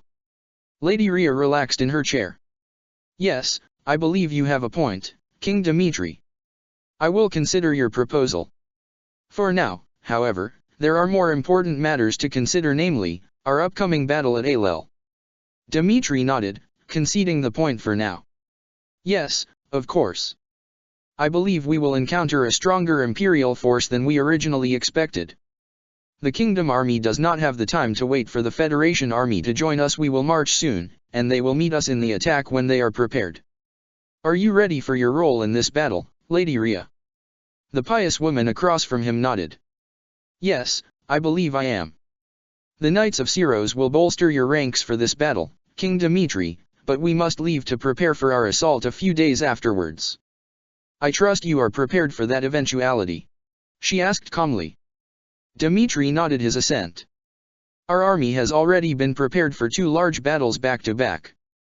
Timing is crucial here. We cannot slow down for anyone. When you leave for the secret entrance to Gareg Mach, we will march, regardless of the circumstances. No matter what, we must take back Gareg Mach. Lady Rhea gave him a relieved smile. Indeed. Retaking the monastery will be an incredible boon to our armies. The Knights of Syros will gain a massive boost to morale, and the kingdom will not be far behind. In the proper seat of power, we can begin governing as the central church once more, as well. With Gareg Mach's strategic location, we can also reliably push to Anbar in order to depose that false emperor. And wasn't that the main issue? They needed to get to Anbar to end the war no matter what, but if they defeated Aegir while Edelgard was still alive, then she would simply take control and reignite the embers of war once more. She wouldn't stop until her ideals were realized, for better or for worse. Indeed. Lady Rhea, with all of that said, perhaps it might be best to tend to your soldiers for the time being. I understand that you just arrived, but the Kingdom Army will be launching our attack soon, and we will require your presence on the front lines, alongside the other knights. She leaned in, a mischievous look on her face. Oh, so eager to get rid of me, King Dimitri. Color drained from his face. And no, it isn't that, it's Dash. She let out a short laugh, its sound calm and clear. I jest, King Dimitri. I merely wished to see the look on your face. You are correct in that I need to tend to my soldiers. I did enjoy our talk. We should speak more often. Relief filled him. Indeed, we should. Thank you for granting me your time. She only granted him a beatific smile before departing from his tent. He sunk down into his chair, feeling drained. Talking with Lady Rhea was nothing short of an interesting experience every single time. Her insight was limitless, and she often offered genius ideas that solved two problems in one fell swoop. While he couldn't find himself agreeing with certain aspects of the church, he did not detest Lady Rhea in the slightest. He hoped that those emotions would deter Claude and Edelgard when it mattered most, for it seemed that he was the only leader of Fodlan who had even attempted to reach out to the woman beyond his natural duties. Worrying about the future would only cause him undue stress in a moment like this. He just shook his head and departed from his tent himself, preparing to begin rallying the troops. The battle would begin soon. He, and all of those he loved, would have to be strong enough to endure it, because there would be no second chances. Chapter 9, Azure Gleam. Alel's Rage. The Kingdom Army marched on Alel with the Knights of Syros at their backs. It was a force that any would find daunting. Their forces moved slowly. Their goal, after all, was to arrive at Gareg Mach undetected instead of cutting a path there. Lady Rhea and Seath directed them carefully, showing them paths through the valley that they never would have been able to find at all. Their progress was slow, but it was safe and quiet, and it even brought their sizable numbers past several Imperial patrols without incident. Slowly, they worked their way through the entrance to the valley before arriving at the deepest part, where the lava flowed freely and the heat blazed high. Dimitri raised his head, feeling sweat drip down his brow. This truly was a cursed place. It was as though he could feel the goddess rage permeating the land itself. Finally, they worked their way through the majority of the valley. All they had was an open stretch of land to burst through, and they had a nearly entirely clear shot to Gareg Mach. The army congregated carefully, and it was mere minutes before they were preparing to march when a messenger approached, red-faced and out of breath. Your Majesty, Lady Rhea, there's a problem. The Empire's soldiers are here, and they're flying the flag of House Aegir. Dimitri's eyes went wide. The Emperor is here? He must truly be confident if he's putting himself in harm's way like this. What of their forces? The soldier breathed quickly. There are many of them. It's an ambush, sir. Their strongest commanders are here, including the Death Knight, sir. Reports say that Count Berglis is also approaching after his failed assault on the Great Bridge.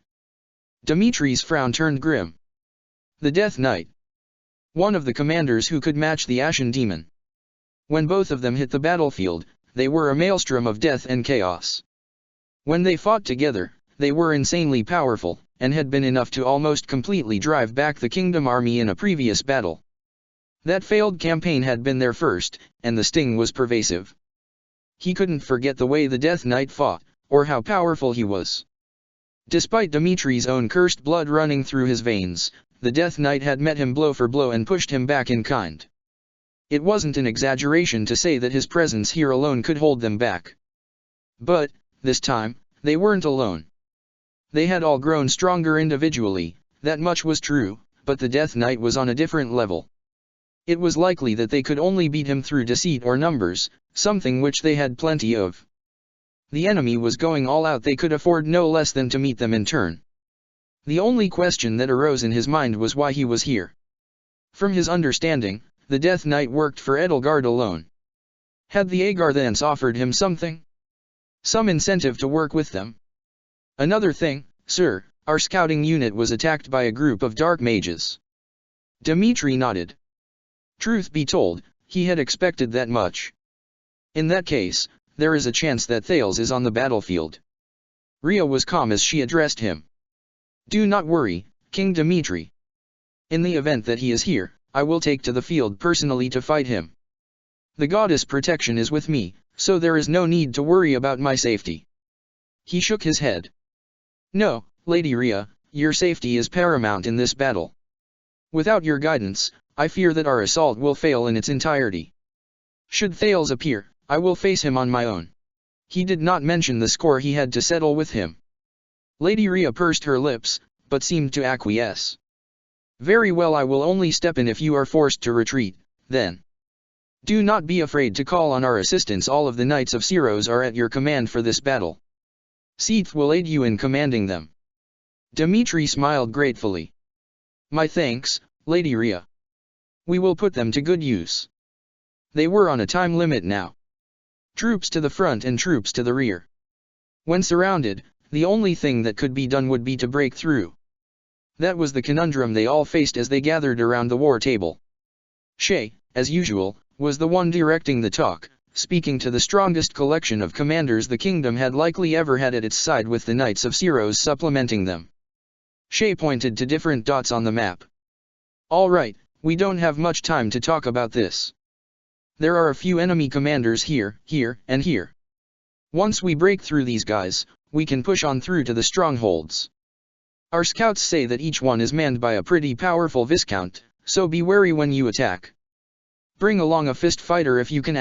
Shamir, you should focus on the enemies outside of the strongholds at the start, since there are a lot of flyers. When the strongholds fall, we'll need your help. The two archers nodded, and Seath spoke up. I have some experience in brawling, so I will take point in one of our assaults. Shay nodded. Go for it. Mages are going to be our biggest problems. Those dark mages from before are probably going to try to ambush us, so we'll need all hands on deck. We're outnumbered and outgunned on our own here, so we'll have to fight pretty desperately. Keep the morale of your men high. If they start to despair, everything will fall apart. Dimitri spoke up. Indeed, while our forces are nothing to scoff at with the Knights of Syros at our side, we can be easily surrounded and picked off here. We hold the advantage only so long as we press it. Shay followed up quickly. Yeah, and we've gotta work fast. Emperor Aegir is probably at the very back of the conflict, and he'll be running for the hills the second he realizes that he's in danger. When he jumps ship, we'll have won. We don't have to take him down here, but it'll be great if we do. Felix scoffed. I almost miss Edelgard. She was straightforward, at least. She would come up to your face and punch you before she ever thought about running away, but Aegir's the type of man to cry out as he hits you. Rodrigue, standing at Felix's side, sighed. Yes, indeed, and we would be in much worse straits for it. I'm grateful that Edelgard is not here today. To be frank, I imagine resistance would be much harsher if she were. Shay took control of the conversation once more. That's not to say that resistance won't already be harsh. They've got a powerhouse in the Death Knight, and if Thales is here as well, we may be repelled before we even start. We've got to take this carefully. Hopefully, one of their lesser commanders is here instead, then we stand a genuine chance at victory. Sylvain sighed. I don't like relying on luck like that, but hey, we've faced worse odds. Who's to say we can't beat this Thales guy on our own, anyways? Shove enough guys in the same room as him and he'll collapse eventually. Dimitri shook his head. As much as I would like to agree with you, his powers aren't something to underestimate. However, that isn't something that we should worry about just yet. We should focus on the tangible problems before us right now first. How should we deal with the Death Knight? Shay pointed to the center of the map. Here. If we can bring the Death Knight here, we can bombard him with whatever we can get our hands on. Magic, arrows, boulders, whatever. Once we can do that, he'll be weak enough for us to sweep in and take him out.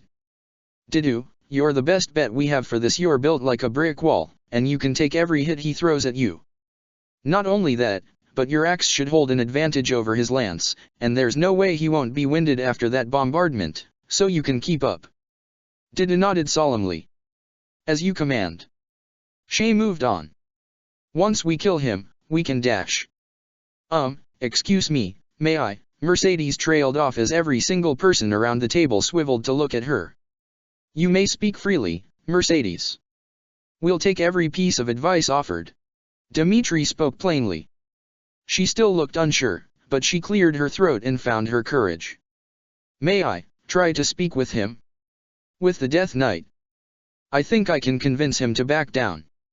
Dimitri blinked, genuinely confused. He hadn't been expecting that response.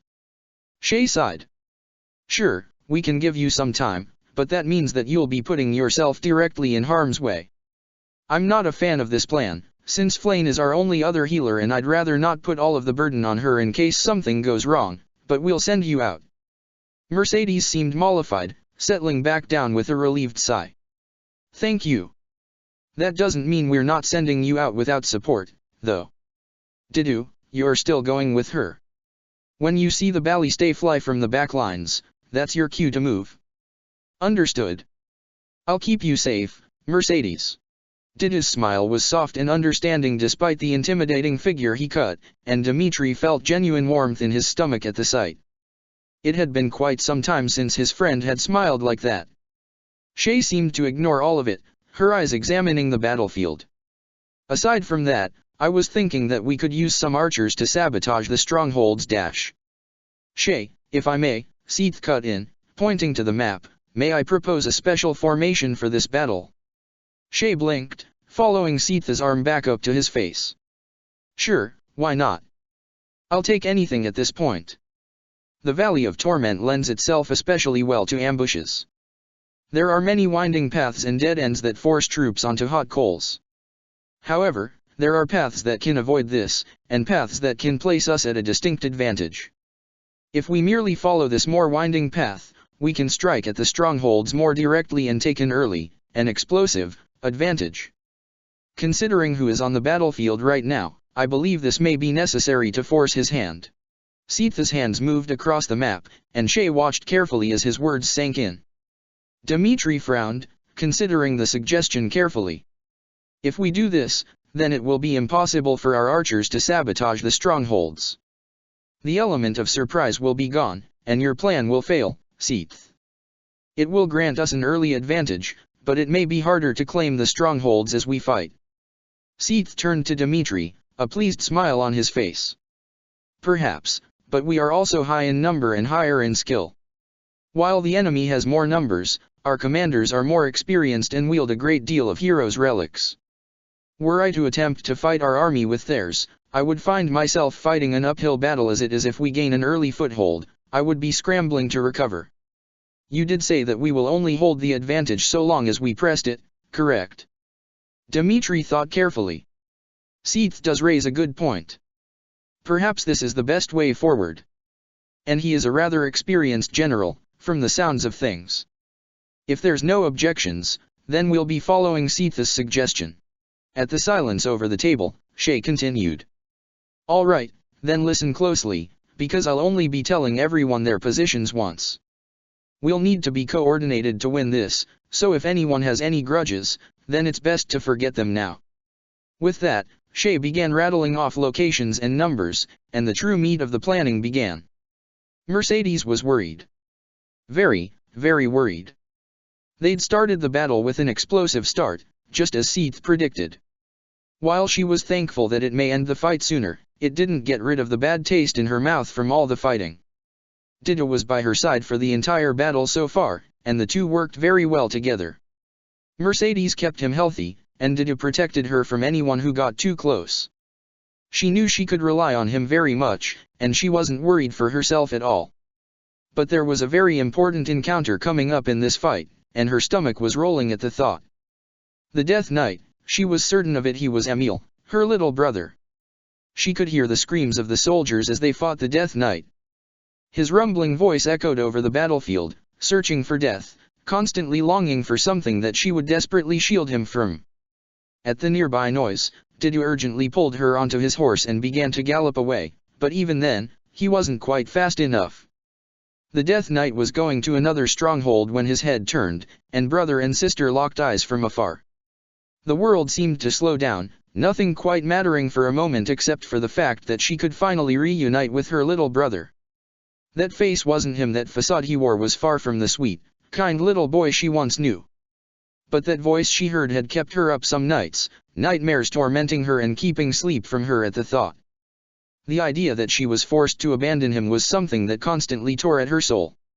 And then, he turned his horse and began to chase after them, and she was struck once more by reality. Staring at his face, the eyes he was regarding her with, she came to a stark realization: he's not going to stop. She spoke up softly.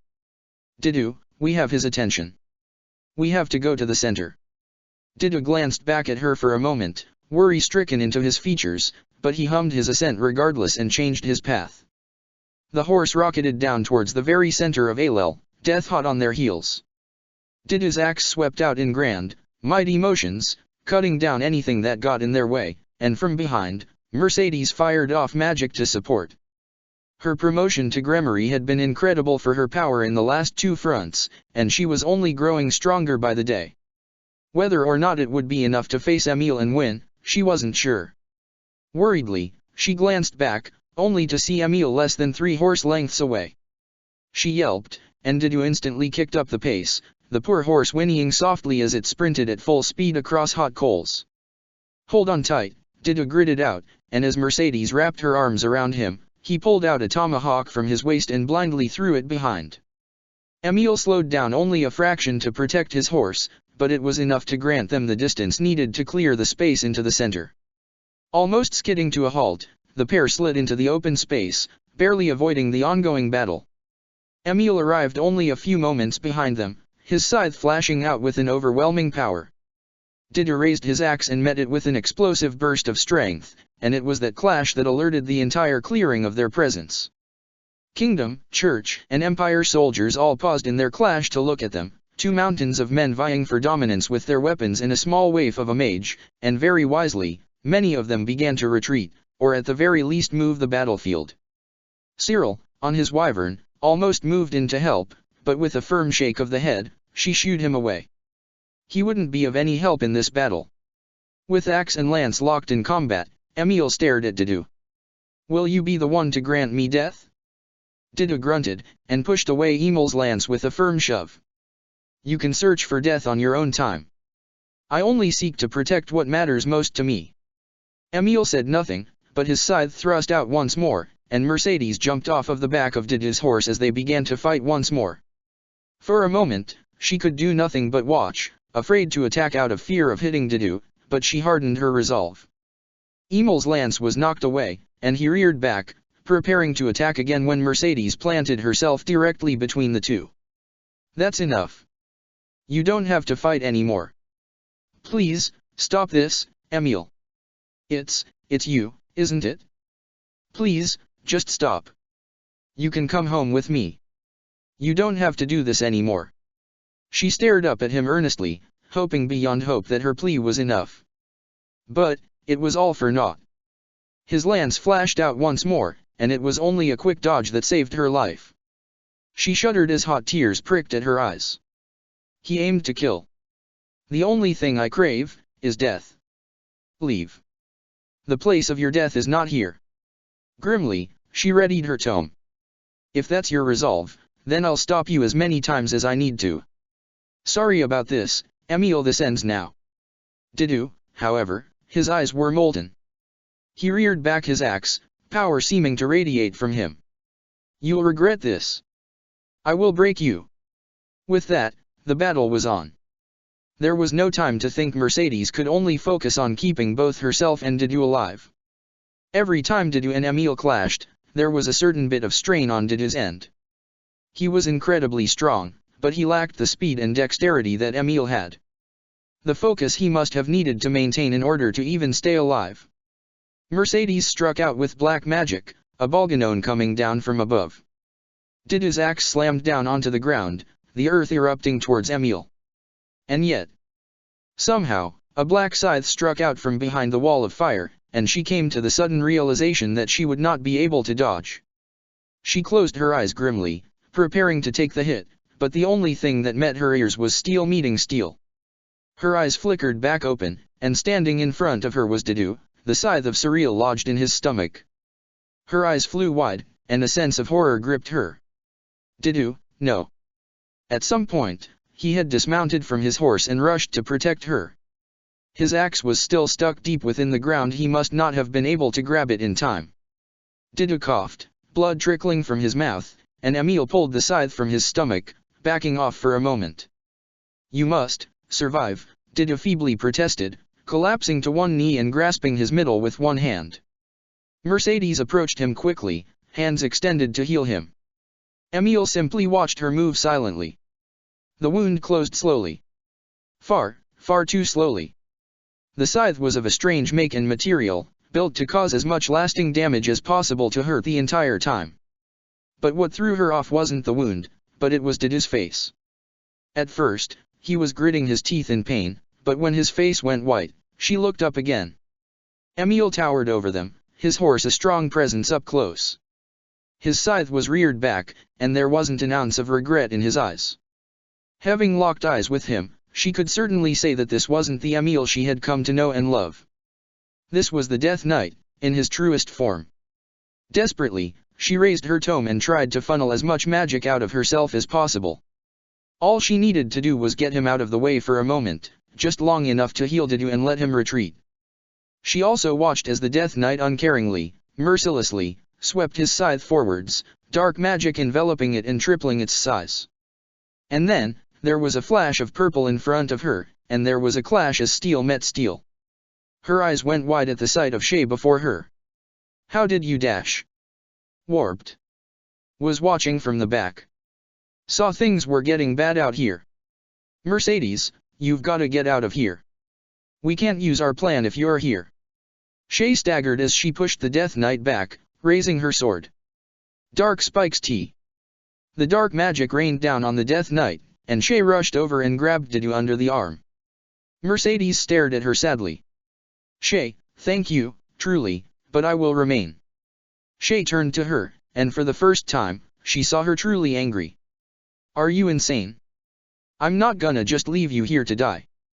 We'll have someone, I don't know, like Dimitri come in and clean up. Now hurry dash. The scythe rushed forwards once more, and Shay only barely caught it with the side of her sword, rebuffing it while barely keeping a grip on Didu. Persistent little bastard, aren't you? You look like that barely hurt. You must have some fancy protection if that's the case. Mercedes desperately glanced between them. Just go, Shay. Get him to safety. I'll be alright, I promise. Just, trust me on this one. She gave her a pained look. Alright. I won't be able to come back and save you again. If you're absolutely sure of this, then I'll go. Mercedes nodded, and with a grim look, Shay warped away with Didu. The battlefield was quiet, save for the sounds of her own heartbeat in her ears. The Death Knight turned his gaze to her, that unflinching malice steadfast even in the face of her pleading look. Emil, it's not too late. We can return together. I promise, nothing bad will happen. We can go back to how we used to be. And, to his credit, for a moment, the Death Knight did seem contemplative. The illusion was broken, however, when he began to speak. I do not long for anything but death. I am but a craven beast who searches for it. If you do not wish to die, then leave. Mercedes shook her head wistfully. Emil, if that's how you really feel, then let's die together. It was strange, wasn't it? Just a little bit ago, she was terrified of death. She despised the war for all the deaths she had seen, despite trying to build a better future during it. And now, all she wanted was for the opportunity to save her brother. But she had failed, and this would be her punishment. It was kind of calm, in a way. There was a sort of silence before the Death Knight realized what had happened. When his eyes went wide and he glanced upwards, she knew that he had figured it out. "Goodbye, Emil. May we meet in the next life," she spoke softly. "Mercedes." "No." His voice rumbled out, and he dashed forwards. Mercedes' eyes went wide, and she tried to move away, but he was simply too quick. Before she could make any meaningful movements, he had leapt from his horse and tackled her to the ground. And then, hell rained upon them. The Death Knight's body convulsed as resonant lightning slammed into it. Boulders and arrows rained onto the ground around them, and yet, despite it all, he held her tight beneath him, his body shielding her from all harm. She could only hold her breath and watch, baffled, as he refused to die through all of this. Emil was still so contradictory, after all these years. What he said and what he did sometimes aligned and were sometimes completely diametrically opposed. At first, he tried his best to kill her, and now he was trying to save her. He said that death was all he yearned for, and yet he clung to life with every scrap of hope he had. Finally, after what seemed like a never-ending volley, everything seemed to stop. Mercedes breathed cautiously, surprised that she was even still alive. Emil let out a quiet, tired groan, letting go of her and rolling off to the side. Worried, she pulled herself up and went to his side. He seemed almost completely despondent. Gently, she reached for his helmet, and with a slight tug, she pulled it free. The face that met her was definitively Emil's, and her heart broke again at the sight. While she knew that it was him, almost beyond a shadow of a doubt, it was still possible for her to pretend.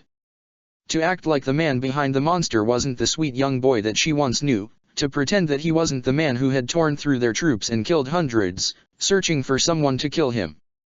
Emil's eyes fluttered open, and when he locked eyes with Mercedes once more, his expression was flat. "Are you going to grant me death?" She shuddered. "No, Emil. Never." His face twisted, almost in disgust, and it was then that she realized that he still had a hand on his lance.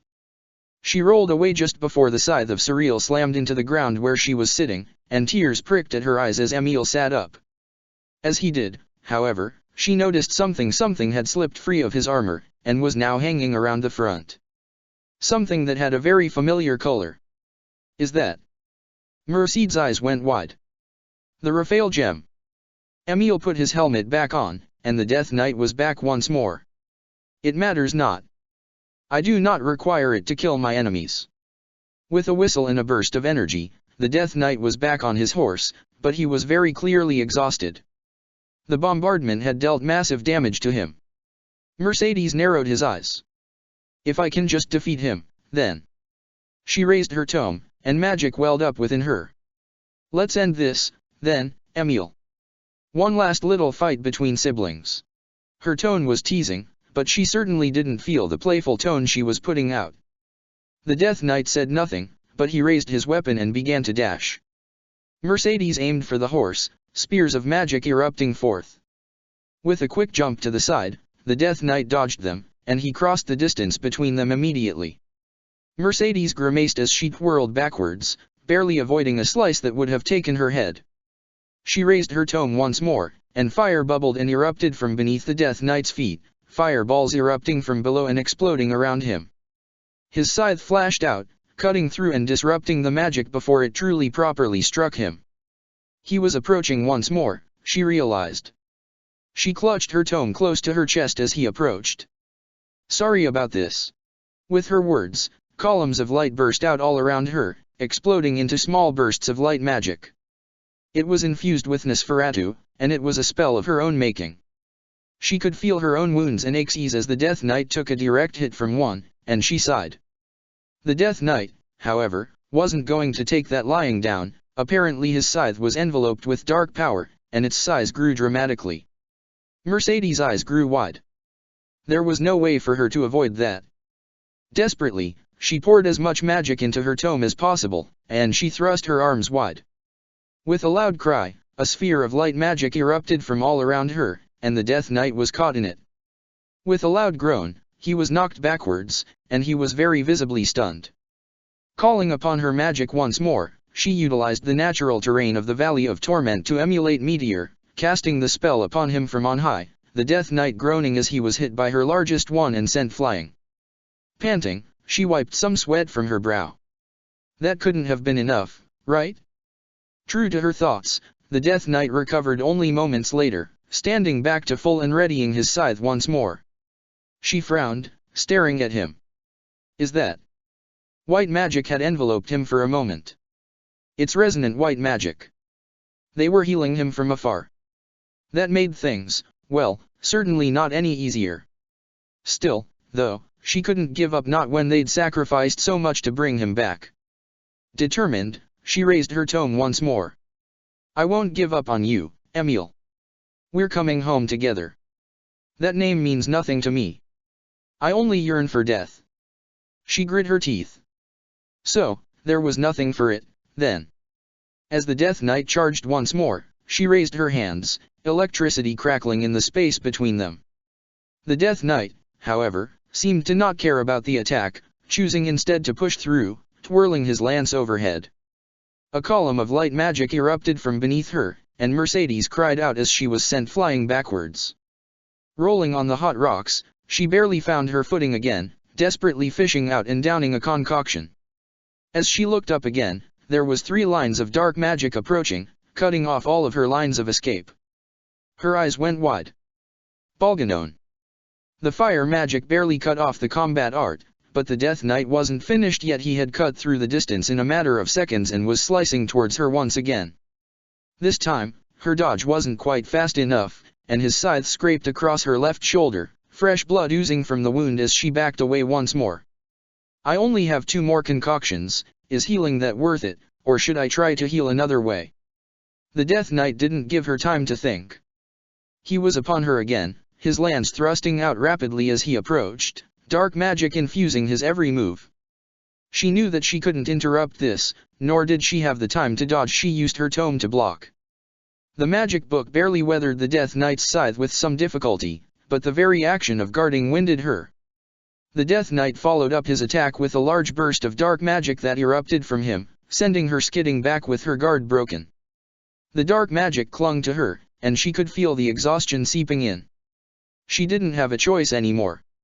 She swallowed her second concoction and grimly prepared to continue the battle.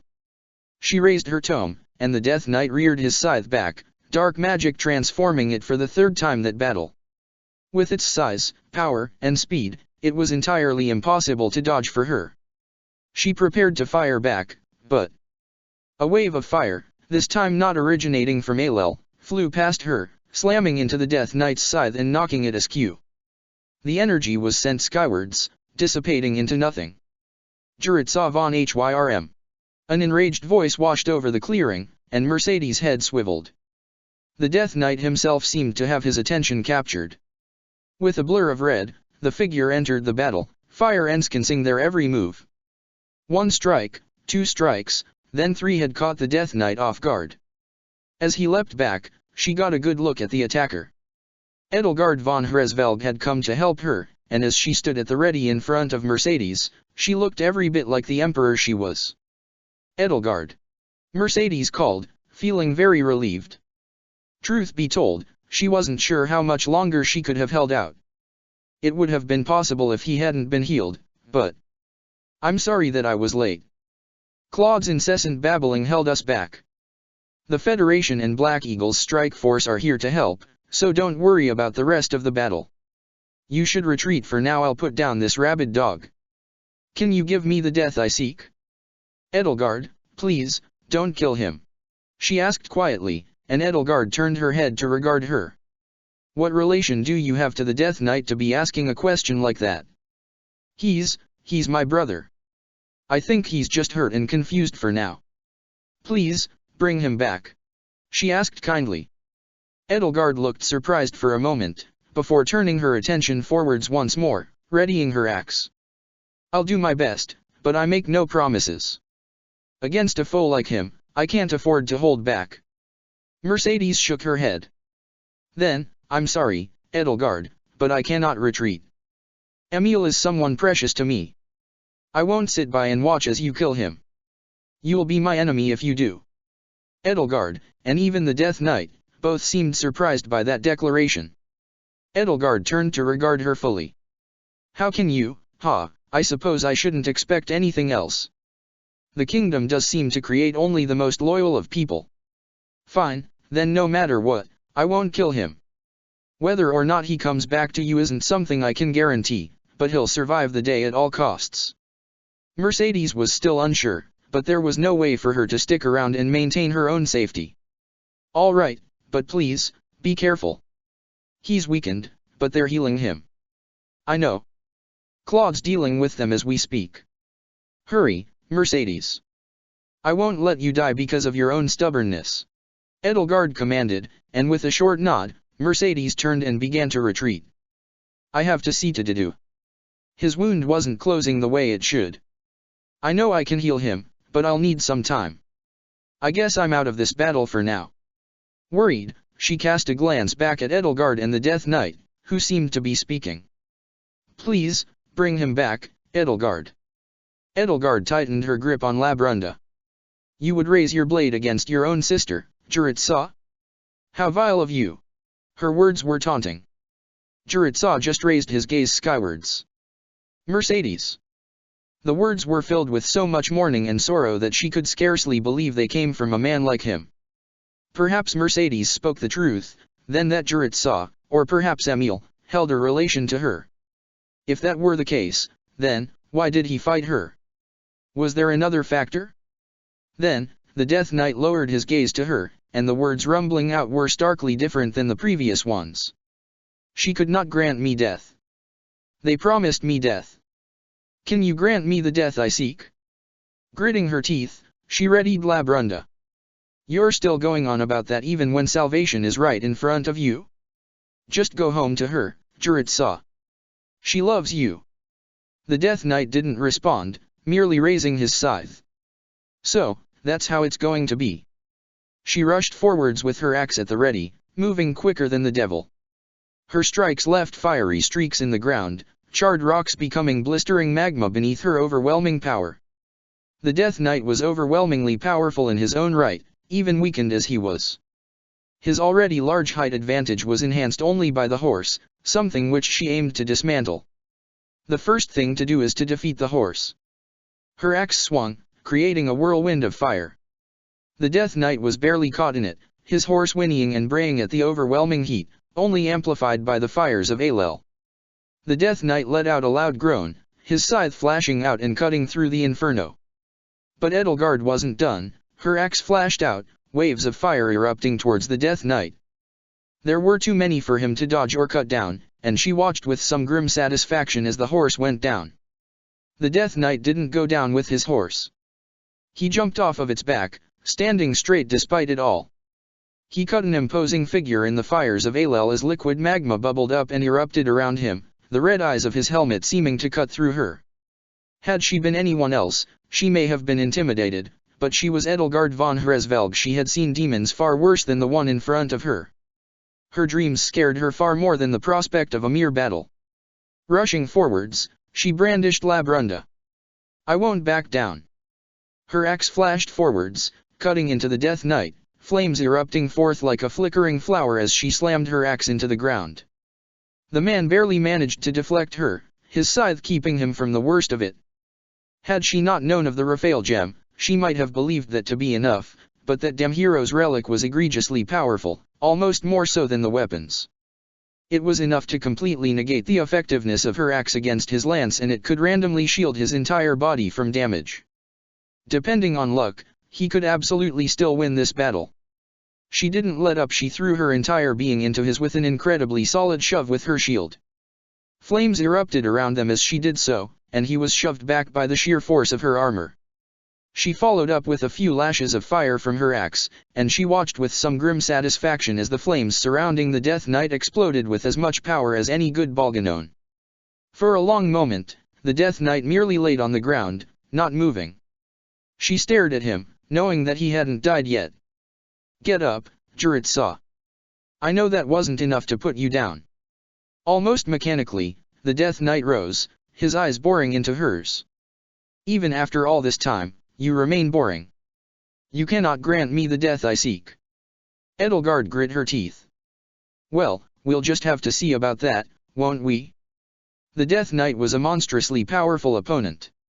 It wasn't an exaggeration to say that he could easily wipe the floor with most of their commanders in group combat, let alone solo combat.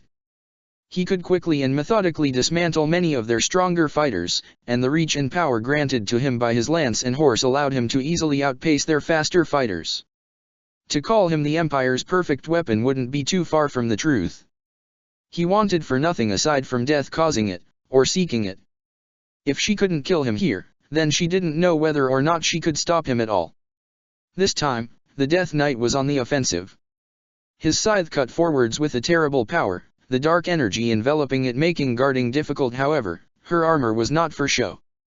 The shield weathered it with ease. He followed up that dark magic by rearing his spear back, light magic filling it.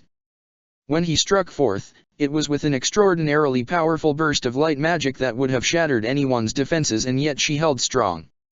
When Edelgard was only pushed back, he regarded her with suspicion. Something has changed. Edelgard raised her head, staring at Juritzah firmly. I am the stormer of this land. I'm fighting for a future that most people believe can't exist. I have to firmly believe in myself and my allies, or I can fall as easily as anyone else.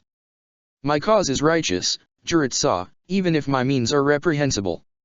I won't accept falling to someone as simple as you. Until I can see my empire restored and my goals fulfilled, then I will not lose. That is my earnest resolve. The fire within her heart burned brighter than the flames within her blood, and so long as that was the case, she couldn't fall. The Death Knight tilted his head, and he raised his scythe once more, not responding to her. It was an easy decision to charge towards him once more. She raised her axe, preparing to drop it down when she heard the sounds of a teleport behind her. Wild fear filled her, and her head wildly swiveled behind her. There was a dark mage behind her and Agarthan. From behind, dark magic slammed into her, and in front, Juritzah's scythe hooked around Labrunda. Her axe was wrenched from her hands, cast into the magma, almost certainly never to be seen again. She was sent rolling from the power of the magic that had hit her, and it was only through a small miracle that she even managed to keep hold of her shield. She panted, feeling her body shiver in response to the dark magic despite the heat. She quickly downed a concoction, feeling the racking waves of pain subside, and she cautiously pulled herself to her feet, her hand grasping uselessly for an axe that she knew wasn't there. Bias. You stole my prey. I wouldn't have stepped in if I didn't see how bad things were going. You were about to lose. Edelgard isn't someone to underestimate. The Dark Mage told off Juritzah, and Edelgard grimaced. Labrunda was an incredibly powerful sacred weapon, the only axe tied to my crest. Losing it is a major blow. Winning this just became much harder. If I retreat now, then Juritzah will get away, but can I win with just my shield? Edelgard stood up to full. Juritzah. This is my final offer to you. Return to us and to Mercedes. You can fight for a cause, for something you truly believe in, not this wandering death. You can cast off that helmet of yours and live freely, not as some specter of death, but as a man who has people to love. Bias scoffed. Don't listen to this woman prattle on. She's lost. That's why she's making such a desperate plea. The Death Knight is all you are, and all you'll ever be. Remember the man that made you, and remember, that woman will forever despise you for what you've done. There is no salvation for you, Death Knight. Edelgard grit her teeth, closing her eyes. Juritzah. It's fine to listen to whomever you want. I'll leave the freedom to choose with you. But just know that Mercedes has always been one of the kindest souls I've ever met. She'll accept you with wide open arms, if you are only willing to return. You can put the past behind you and move forward if you are willing to accept it. The Death Knight was quiet, staring upwards. Then, with a sudden, jerky movement, his scythe slashed out towards Bias. Bias avoided the hit, naturally, and her face twisted in grim malice. So this is your choice, Death Knight. Are you truly content to lower yourself to that level? To debase yourself enough to fall for a few honeyed words? She's lying to you, you know. The second she can, that woman will cast you aside. She never would have left you in that hell if she truly cared for you. That is enough. I will hear no more of this topic. The Death Knight slashed towards Bias once more, but the Agar then teleported away, leaving just Edelgard and Jurutsa in the center of Alel. She managed a small smile. Jurutsa, I'm proud of you. Jurutsa turned to her, his eyes seeming to bore into her very soul. And then, to her surprise, he raised his scythe once more, and charged. What the hell? She barely managed to block his first two strikes, but he fought with the wild abandon of a man who had lost everything. His strikes were wide, sloppy, and overbearingly powerful. Her foot skidded at the edge of something, and she came to the sudden realization that she was standing at the edge of a pit that led to a sheer river of lava. As Jurutsa raised his scythe to attack once more, she pushed forwards with as much desperate power as she could generate, flames wrapping out her as she did. She pushed forwards successfully, gaining ground and slamming the Death Knight into a rock. She backed off a few steps once she was certain of her footing once more. Damn it, that's enough, Jurutsa. Just stop fighting. She shouted, anger starting to truly well up in her. The Death Knight raised his head. I will never stop fighting. I am a specter, doomed to wander this land until death claims me. By the goddess, you can be so annoying sometimes. The Death Knight refused to respond, removing himself from the deep indent she had made in the rock and rushing forth once more. His scythe thrust forth time and time again, and she found herself hard-pressed to block them all. Despite her efforts, some nicks did get through, and her hands were beginning to ache with the weight of his strikes. I didn't bring another axe. It was already hard enough to carry the weight of what I had. The armor, the shield, and Labrunda were already enough to push me a fair amount. Any more, and I might as well just be a walking hunk of metal. The Death Knight truly wanted her dead. He was monstrous and relentless. In the end, that was how they both were, wasn't it? He fought the same way she did, never backing down until they were certain that death was coming their way. The only thin line that separated them was the fact that she couldn't accept that death yet. Their stalemate couldn't last. She couldn't deal any meaningful damage with her shield, and the Death Knight was skilled even in his exhaustion and damage. Eventually, the scythe of Surreal knocked her shield from her hands, and she was truly without options. As the shield skidded across the ground behind the Death Knight, the only thing she could lament was her own weakness. The Death Knight simply stood there for a long moment, staring. Then, he raised his scythe once more. She couldn't outrun him, she was slower than he was in her heavy armor. She also couldn't take a direct hit like that. In short, she was doomed. Uselessly, she raised her arms in front of her, and prepared to take the hit. And then, dark magic pooled and erupted in front of her, forcing the Death Knight to back off. Lady Edelgard. That voice, that was Dash. She turned her head to the left, eyes wide. Riding in on a horse were two faces that she had long resigned herself to never see again.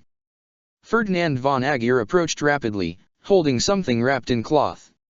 Here, catch. He shouted, tossing whatever was in the cloth. And as it arced through the air, the cloth fell. She caught the axe within with a single hand, and suddenly, everything seemed to click. The hero's relic in her hands was not one she had ever seen before. There were no legends, no tales that spoke of it. And yet, it seemed to be unequivocally hers. The crest of Ceros resonated with it perfectly, and yet there was a faint resonance within from the crest of flames as well. Hubert jumped from the back of Ferdinand's horse as they approached, and he knelt before her. I apologize for my lateness, Your Majesty. May I have the honor of being by your side once more? Bemused, she managed to smile even despite the situation. You may, Hubert. Please stand, I know the ground must be hot. No right hand of mine should be burnt.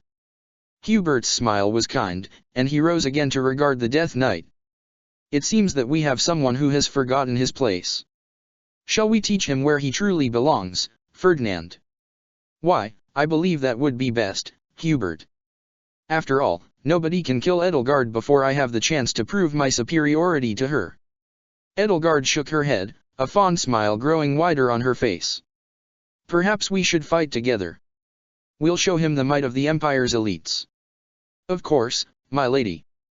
Shall we kill him for you? Leave him alive, Hubert. He has a sister to return to. Understood, my lady. As though that was the call to action, they finally moved to fight once more. She had truly missed Hubert and Ferdinand. She'd had the opportunity to see all of the Black Eagles aside from the three of them and Caspar, who was still with his father. Fighting together was like slotting in a missing puzzle piece into her heart. Against their combined assault, the Death Knight had no counter. Her hero's relic had incredible power, and with Ferdinand leading the assault and Hubert supporting, there was no way for him to retaliate. As the damage accumulated and the exhaustion wore him thin, even the Death Knight would fall. And fall he did. As the Death Knight fell to his knees, her relic caught the edge of his helmet, and then there was no more Death Knight, just Jurit-Saw. She stared down at the man pityingly. That's enough, Jurit-Saw. Come. Let's return together. Mercedes, he gasped out. She forgives you, Jurit-Saw. She loves you, I swear upon my blade. Now, for the last time, I'll tell you to make a choice. If you can't come back to her, then you'll have to leave, and never return. Her voice was harsh, but as kind as she could make it. His eyes were sullen and downcast, but he spoke. Yes. I will go to the Kingdom Army. She blinked. He'll go where? I see. Go on, then retreat from battle.